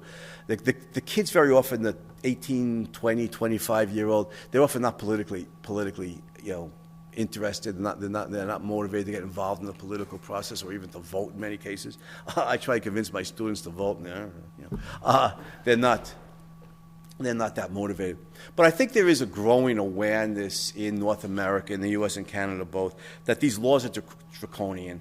And I think in time, and I don't think it's going to be that much time regarding marijuana, there are going to be politicians who are aware that, what do politicians want? What's the most important thing to a politician? Get elected. And the second most important thing? Get reelected. That's right. The politicians say that about themselves. This is like a joke. And so I think I think it's just a matter of time, and not that much time regarding marijuana, that an increasing number of politicians are going to realize this is popular. This could help get them elected, and I think they're going to take up the charge here. And the more we could convince people rationally that the legal war on drugs is an abysmal failure in every possible way, I think the more it will add to. So I think legalization of marijuana is coming, soon, and then if we could start there, I think that's a first step towards the legalization of drugs. Well, thank you for a principled and nuanced argument. I liked every bit of it, and actually it was the best part of my day today, so thank you. But often I find that when people make principled and nuanced arguments to someone who knows full well that they're making a good argument, the attempt will be made to dumb down your message and to say, what about the children? Whether it's guns or prostitution or drugs or what have you, it's always, what about the children? So what would you say to somebody who said, here you are advocating the free market will take care of everything, that's your whole argument, you want the government out of everything, it's complete anarchy and chaos. What about the 12-year-old who some adult is trying to sell some crack to in a back alley? Your approach would have that child the victim of the drug dealer and blah, blah, blah. So what do you say to people who make that kind of argument about your argument? Okay, that's a good question. What about the statist, argument that, on the principle of individual rights and the free society and free markets that I advocate, what about the children? How do we protect a 12-year-old kid in the schoolyard or wherever from some drug dealer who's selling him or her crack? And I think first of all, it's a good point, because when you bring children into it, that's why I kept stressing consenting adults, right? When you bring children into it, the equation certainly changes, because a 12-year-old is not mature enough to make an informed choice on this, and parents need to protect their children from this, and the legal system needs to protect children from this. So I think first of all, I think parents need to. There's several things. First of all, I think parents. This is largely a moral issue, and it's first foremost and always a parent's responsibility to teach the child moral responsibility. I think it's our responsibility as parents to teach the child, from the earliest days about what's possible in life, what could kill him or her, the danger of lethal drugs. And I think first of all that's the parent's job. If the parent fails, and the young child is imbibing, buying, wants to use toxic drugs, I think it should be against the law for somebody to sell drugs to a minor. Certainly the kind of toxic drugs that you're talking about. The child is not ready to make that decision. At some point, granted, at some point somebody becomes a legal adult. The age 18 is as good as any, I think, and I think the legal drinking age should be 18. What's the drinking age in Canada? In the United States, it's 21. And I think, it's ridiculous. If somebody's an adult, a legal adult at age 18, I remember when was it, in the 70s, I think it was. I'm not a drinker, so I don't have any dog in this race. I didn't really follow but I think it was in the 70s in the U.S., they lowered the drinking age from 21 to 18. And then in the 80s, they raised it again to 21, I think. And the argument for lowering it to 18 always made sense to me because, one, you're a consenting adult. Two, you could leave you could leave your parents' house at age 18 without their consent. You could join the military if you want without their consent. You could risk your life to defend freedom in your country at that age, but you can't go into a bar and have a beer. It was ridiculous. And I think the rationale, of course, is to try to prevent drunk driving. The thinking is that at that age, 18, 19, 20, whatever, they're too young. You're going to get more drunk drivers. That may be. I'm not sure. I don't know about that one way or the other. But the point, of course, is you punish the guilty, not the innocent. So I think the laws against drunk driving should be very, very strict. Very strict, because you're risking the lives of innocent people. When you do that, I don't think the law should prohibit 18-year-olds from drinking alcohol. They're legal adults. Granted, whatever age we define legal adults as, is somewhat arbitrary, because people mature emotionally and intellectually at different rates. I think 18 is as good an age as any. And I think, for consenting adults, 18 or older, it's their right to choose, what substances they can imbibe, as I discussed. I don't think parents have the right to choose they'll have their 12-year-old kid use crack, because you could objectively, that is biologically, medically, demonstrate in court the danger to a child of using that drug, and it's putting a child's life at risk. I don't think a parent has that moral authority to do that. So I think the government here has to protect the rights of the children and prevent.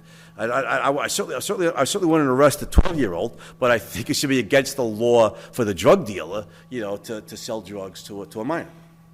The government has to protect the rights of children. It has to protect what's physically dangerous to them. And I think Ayn Rand was very good at that. The government has to prevent physical harm to a child. Dr. Bernstein, there are a couple points that I've always found really interesting, and I'm just wondering why you didn't mention them. One is that people who produce and traffic illegal drugs are making a choice to get paid to risk going to jail. And second, that the fact that they can't just call the police to protect themselves means that they're going to have a lot of demand for illegal weapons. I'm just wondering if you think those things are interesting and why you may not have mentioned them. And did I get your name right, Dr. Bernstein? Yes. Okay, good. Thanks. Sure. People trafficking in illegal drugs, he said, are willing to risk their life and consequently have a demand for guns, which in many cases are also illegal. Why didn't I mention that? Well, I mean, I think what you say is true, but it's not. I didn't see it as being central to the, I didn't see it as being essential to the case that I was making.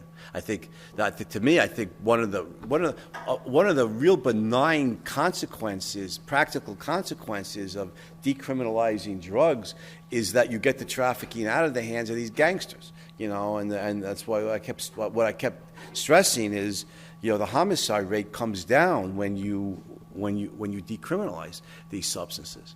The vile gangsters aren't trafficking in drugs anymore. They're not killing each other over lucrative territory.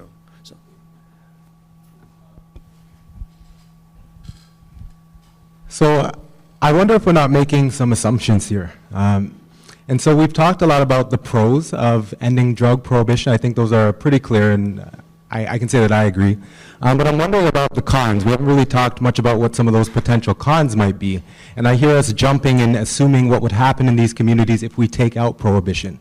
So I'm wondering, So you talk about people having choices and using rational persuasion to sway the choices that people make. And I'm wondering if we're not perhaps giving a little bit too much weight to individual choice and not taking enough of a look at socioeconomic conditions that are also playing into this equation as well. So, for example, we talk about drug users and sellers and how they play into the equation, but we're not talking much about the fact that there are also people that are living on the fringes of society. And the drug user and the seller are looking for ways out, you could say, in different ways. You know, the drug user may be an escape from the difficulty of their social conditions, and the drug seller earning a sustainable income and maybe looking for a way out of those same conditions by making an income.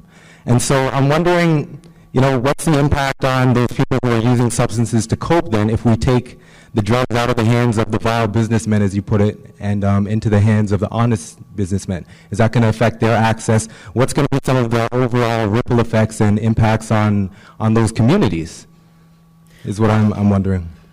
All right, the question regards the socioeconomic conditions of people who, what did you say, living on the fringes of society, I think was the term you used, or who are poor or whatever. There are certainly drug dealers in poor communities who this is a way to make money, right? This is a way. In fact, sometimes it's a way to get wealthy, and often it's a way to get killed, you know, at a very early age, you know, and drug users who may have be living in poor conditions, and the drugs kind of anesthetize them to the pain of their life. What's the consequences here? It's an interesting question because, you know, I think for one thing, the legalization of drugs and then or the decriminalization of drugs and then the government taking a laissez-faire attitude on it means that there's no smuggling of drugs necessary, which means the price of drugs is going to come down. Now, given that market responds to price more than to any other factor, that's a factor towards increased drug use. The drugs are going to be cheaper when you eliminate the need for smuggling. So just on if we left it just at that, then I think you're going to see increase use of drugs, and probably also by people who are living in poor conditions and who use the drugs to anesthetize themselves to the pain. This is all the more reason, I think, why we need to wage a real rational campaign to reach out to everybody. The way out of poverty is by education and full-time employment. That doesn't change.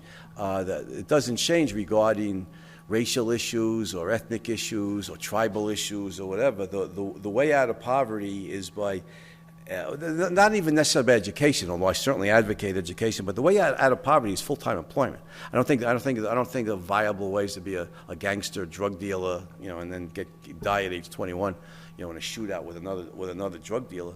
But it's through full-time employment, and I think this is the message that we need to tell everybody in society. And by the way, one of my heroes, I hope you know who he is, Ben Carson. You guys know who Ben Carson is? That's really sad. People don't. Ben Carson is a brain surgeon, you know. Yeah, in the U.S., he's from Detroit. He comes out of this broken home, you know, and he's this poor family. Now he's a brilliant guy. Most of us aren't as brilliant as he is, but nevertheless, and he's running for the Republican, you know, nomination for president. This is the guy I want to see as the United States next president. For many reasons. One is that he's not a politician. I think we've elected enough career politicians, and I think it's time to elect a brain surgeon. You know, and a real innovator in, as I understand, he's written any number of books. You know, he's a real innovator in brain surgery for children. He's a real hero. He came out of this, you know, these real tough conditions, and you know. and by use of this. Now, again, most of us aren't as brilliant as he is, but we have, all of us as human beings have a high degree of intelligence, and I think the use of our minds, education, and full-time employment. This is the message we need to tell everybody, poor or otherwise. Not drug use and not being a gangster, criminal, drug dealer. Violent, and violently shooting it out with other drug dealers, over turf wars. So I think the message here needs to be, the same to everybody. But for the poor in particular, we've seen the whole history of capitalism is a history. Remember something. 250 years ago in Great Britain, on the eve of the Industrial Revolution, the life expectancy was like 33, and per capita income was like, measured in $200 to $300 per year. You're talking abysmal poverty. Today, in the capitalist and semi-capitalist nations, including Canada, which by the way has a great deal of capitalism here in this country, which people don't realize, the life expectancies are 75 to 80. The living standards are measured in tens of thousands of dollars. The poverty line, prior to the capitalist inception of capitalism, the poverty line was, less than $1 a day. The poverty line today is measured in terms of several $1,000s. Capitalism has raised the bar enormously. So I think, what the whole history of capitalism is the system that has raised living standards dramatically and raised millions and millions and millions and millions and hundreds of millions, probably billions of people out of poverty and into the middle class. And what the whole history of capitalism shows us is that the application of rational intelligence and a strong work ethic in a free society, or relatively free society, in a relatively free market, this is the way to climb out of poverty, including for blacks in the United States who've been hideously persecuted for centuries. But today, in a relatively free society, we've seen the rise of a very educated black middle class in the United States. And Ben Carson, I think, personifies that brilliantly. I think he's not the only one, but he's running for president, so he comes to mind, and he's a real hero of what he's done with his life. Yeah, where's the man with the mic? Oh, there he is. Do you know anything about experience in Portugal? And if you do, can you tell us more about it? And what do you think about Canada? How far we are from this kind of experience? Because they don't have any drug-related crime almost for 10 years. I didn't hear the question. Did you hear it? Did you hear it, Conrad? What was the question? Yeah, he gave the example of Portugal. They've had very little or none, no drug-related crime. Have you done any for the last 10 years? So do you know anything? And they have access to all drugs, literally, all drugs for the last 20 years. So there is no any criminal punishment for any drugs. Crack, whatever you want. Yeah. So drugs are decriminalized in Portugal, and they don't have a crime rate. Years ago, and for the last 10 years, they have a lowest rate related drug crime in European Union. Yeah, I didn't know that. I'm sorry then. So okay then. I didn't know that. Let's learn together and deliver this message to Ottawa. Which one? Yeah, well, and the major point is when it's decriminalized, why somebody can be afraid that the drug dealer will sell drugs to kids? It's impossible. It's against normal logic. If it's legal business and you can sell drug legally, why are you going to go to school and sell it to kids? I mean, this is obviously crime. But thank you. Yeah, okay. Thanks for the information. He's saying that drugs have been decriminalized in Portugal for the last 10 years, I think he said, and there's no the crime rate is way down. Well, I didn't know that, but I'm not surprised, and I appreciate the information. Yeah, so that's good to know, and I think that's very predictable, on the principles that we've been discussing here tonight. The situation here in Canada is that we have somewhat of a paradox. We've got so-called free market government, the Conservatives, and they're prohibitionists.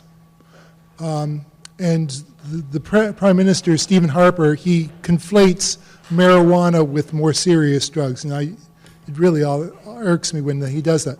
On the other side of the House, we have Liberals, Democratic Socialists, and the Green Party, not counting the Quebec separatists.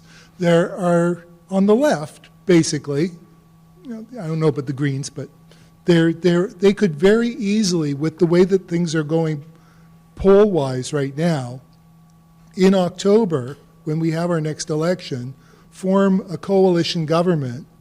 And all three of those parties are pro-decriminalization, but they're pretty much tax and spenders as well. So there's the paradox. They legalize marijuana, which is what they're talking about. They're not talking about drugs in general. That's going to be heavily taxed. It will be a cash cow for the government. Which raises the price significantly. Yeah, I was wondering if you have any thoughts on that. Well, yeah, he's saying he's saying in Canada, you basically have there's the mixed economy. It's not appreciably different from in the United States or in Europe, and so that when marijuana is decriminalized, the government will tax the hell out of it, and it'll be a cash cow for the government. Yeah, I know that's the way semi-socialist politicians think. It wouldn't occur to them or they would recoil in horror from decriminalize and then take a laissez-faire attitude.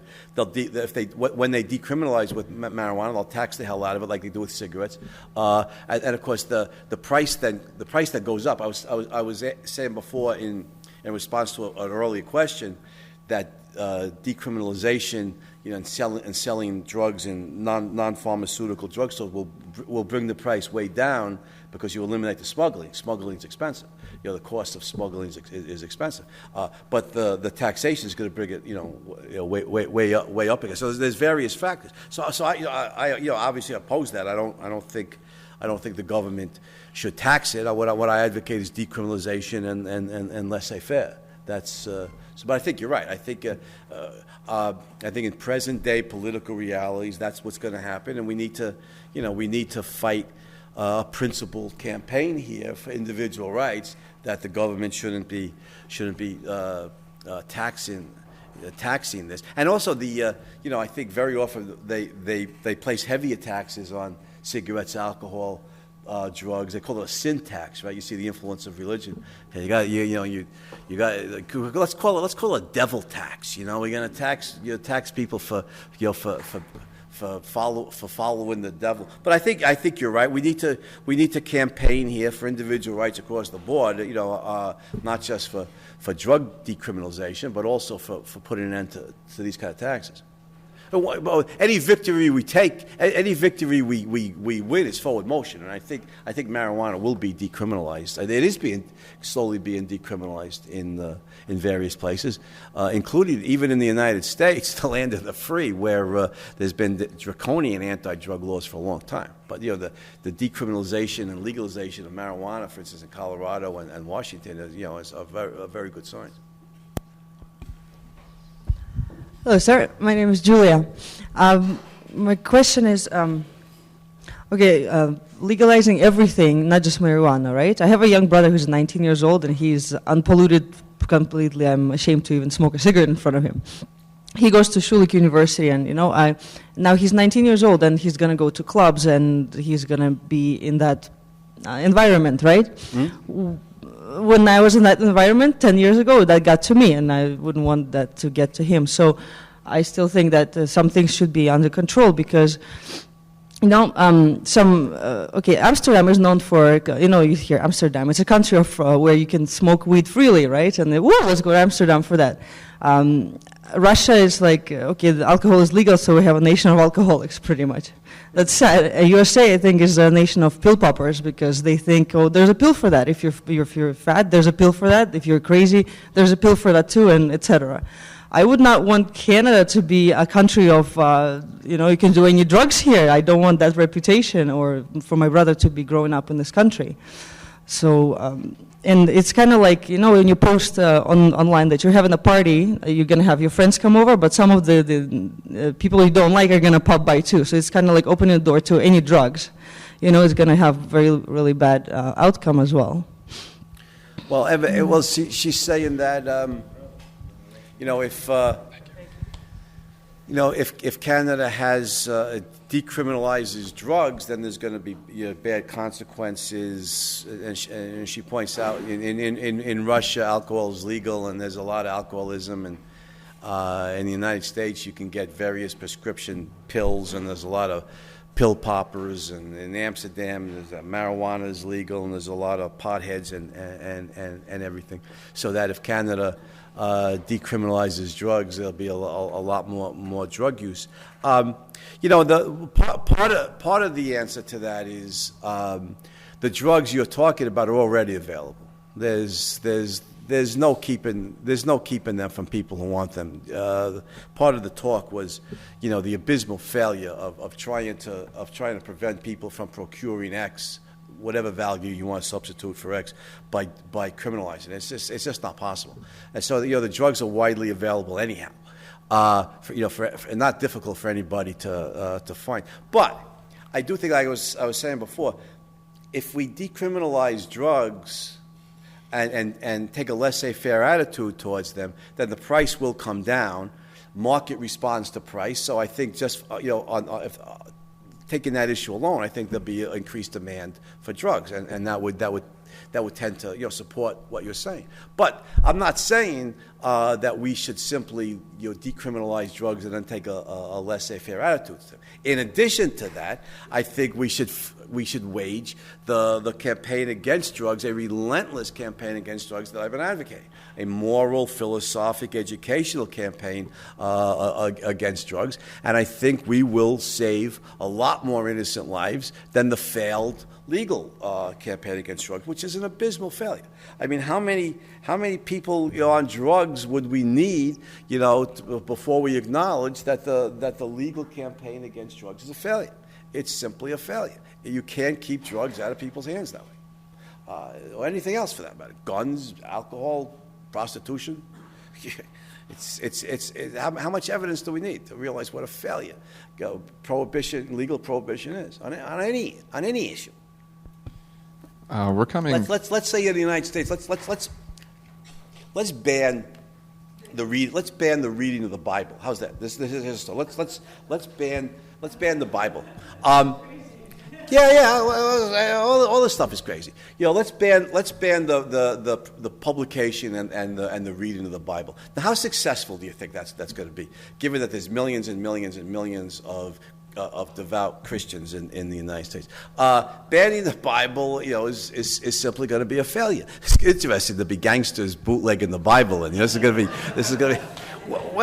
Well, there was that.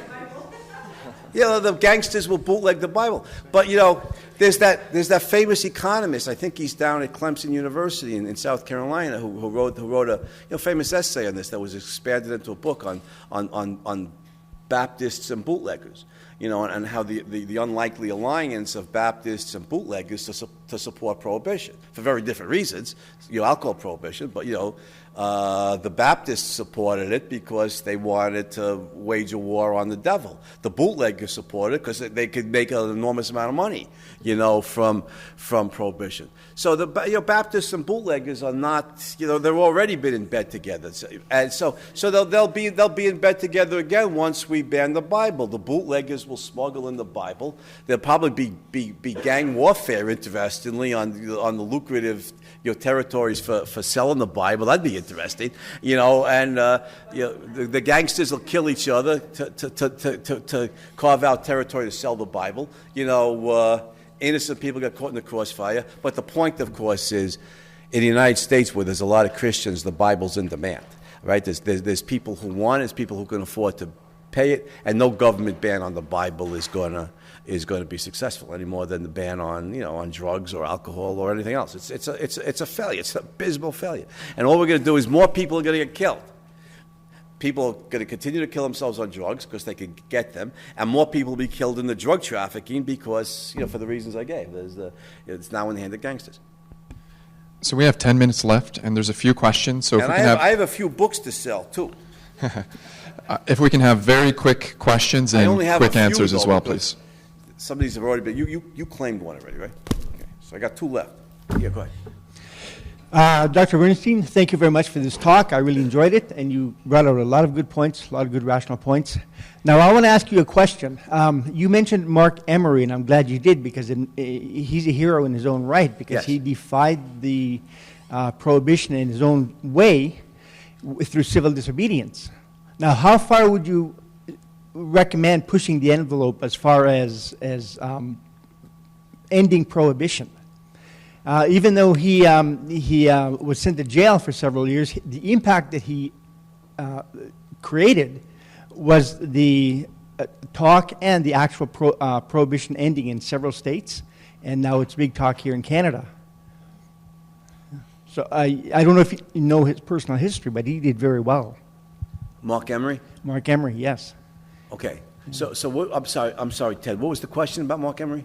How far would you push the civil rights or civil disobedience envelope as far as ending prohibition? Well, you know, well, that's an interesting point. How far should somebody go to, you know, regarding civil disobedience to end prohibition? Well, you know, civil disobedience against unjust laws, I think, you know, is morally appropriate. Certainly in the United States, there's a whole history here.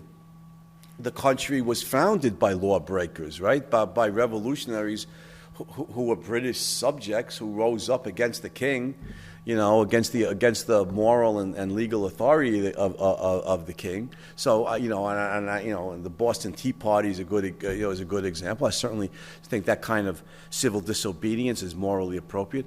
I think in various countries, including the United States, the abolitionist movement were lawbreakers. You know, the Underground Railroad that helped slaves escape, people risk their lives, you know, including the runaway slave, you know, to help, you know, people escape to freedom.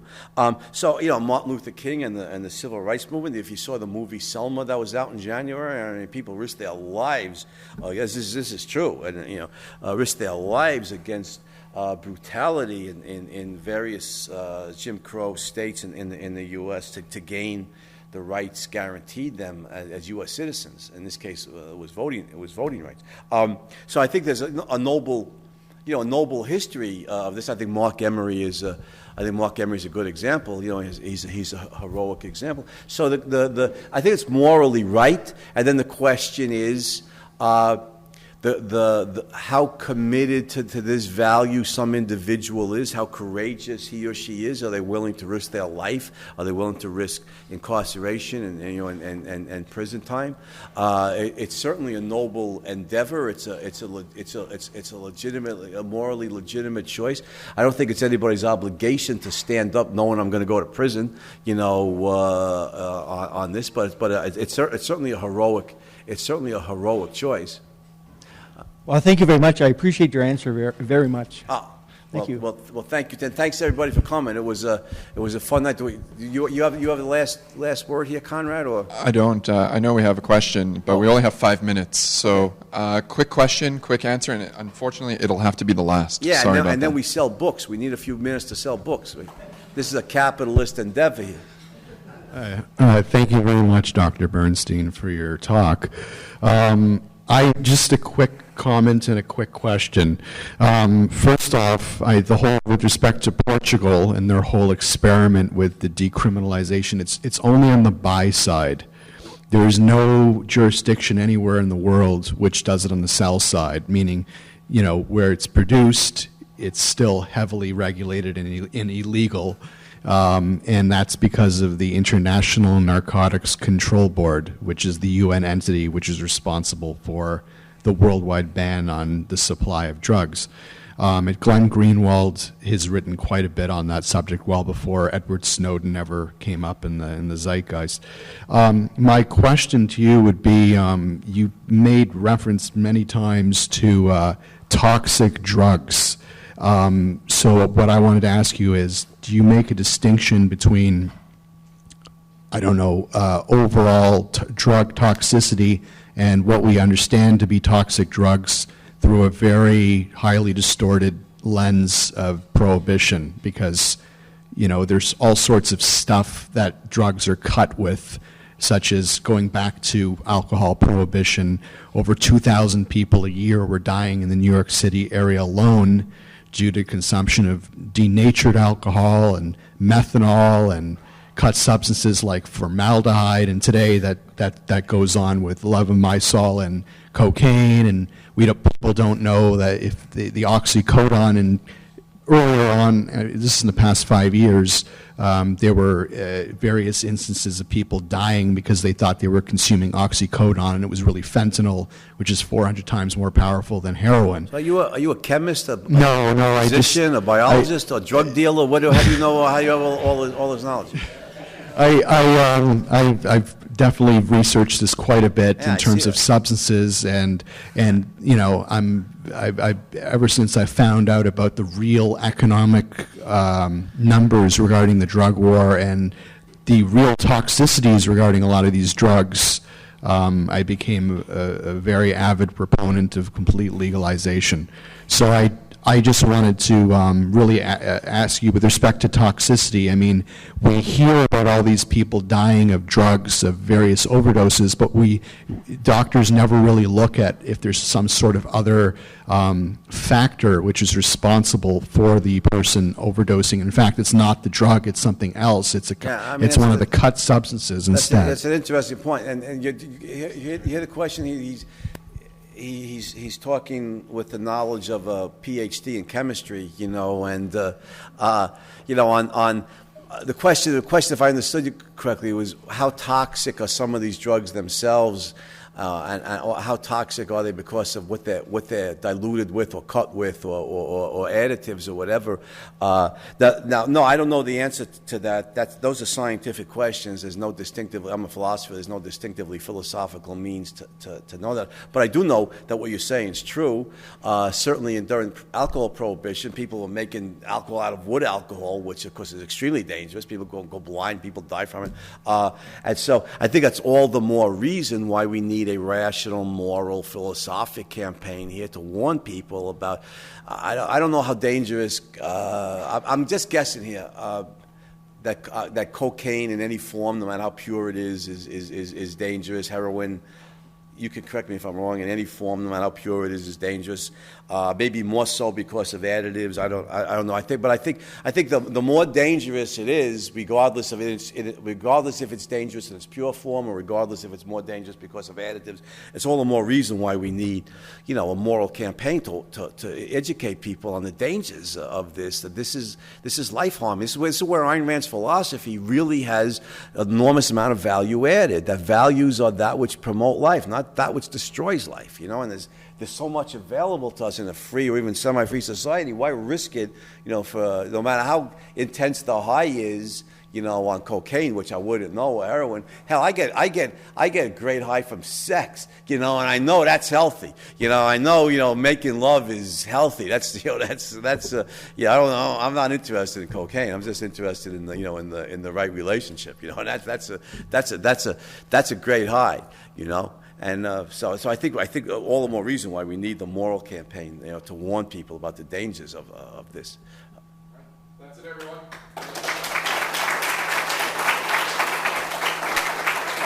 Thank you. Thank you.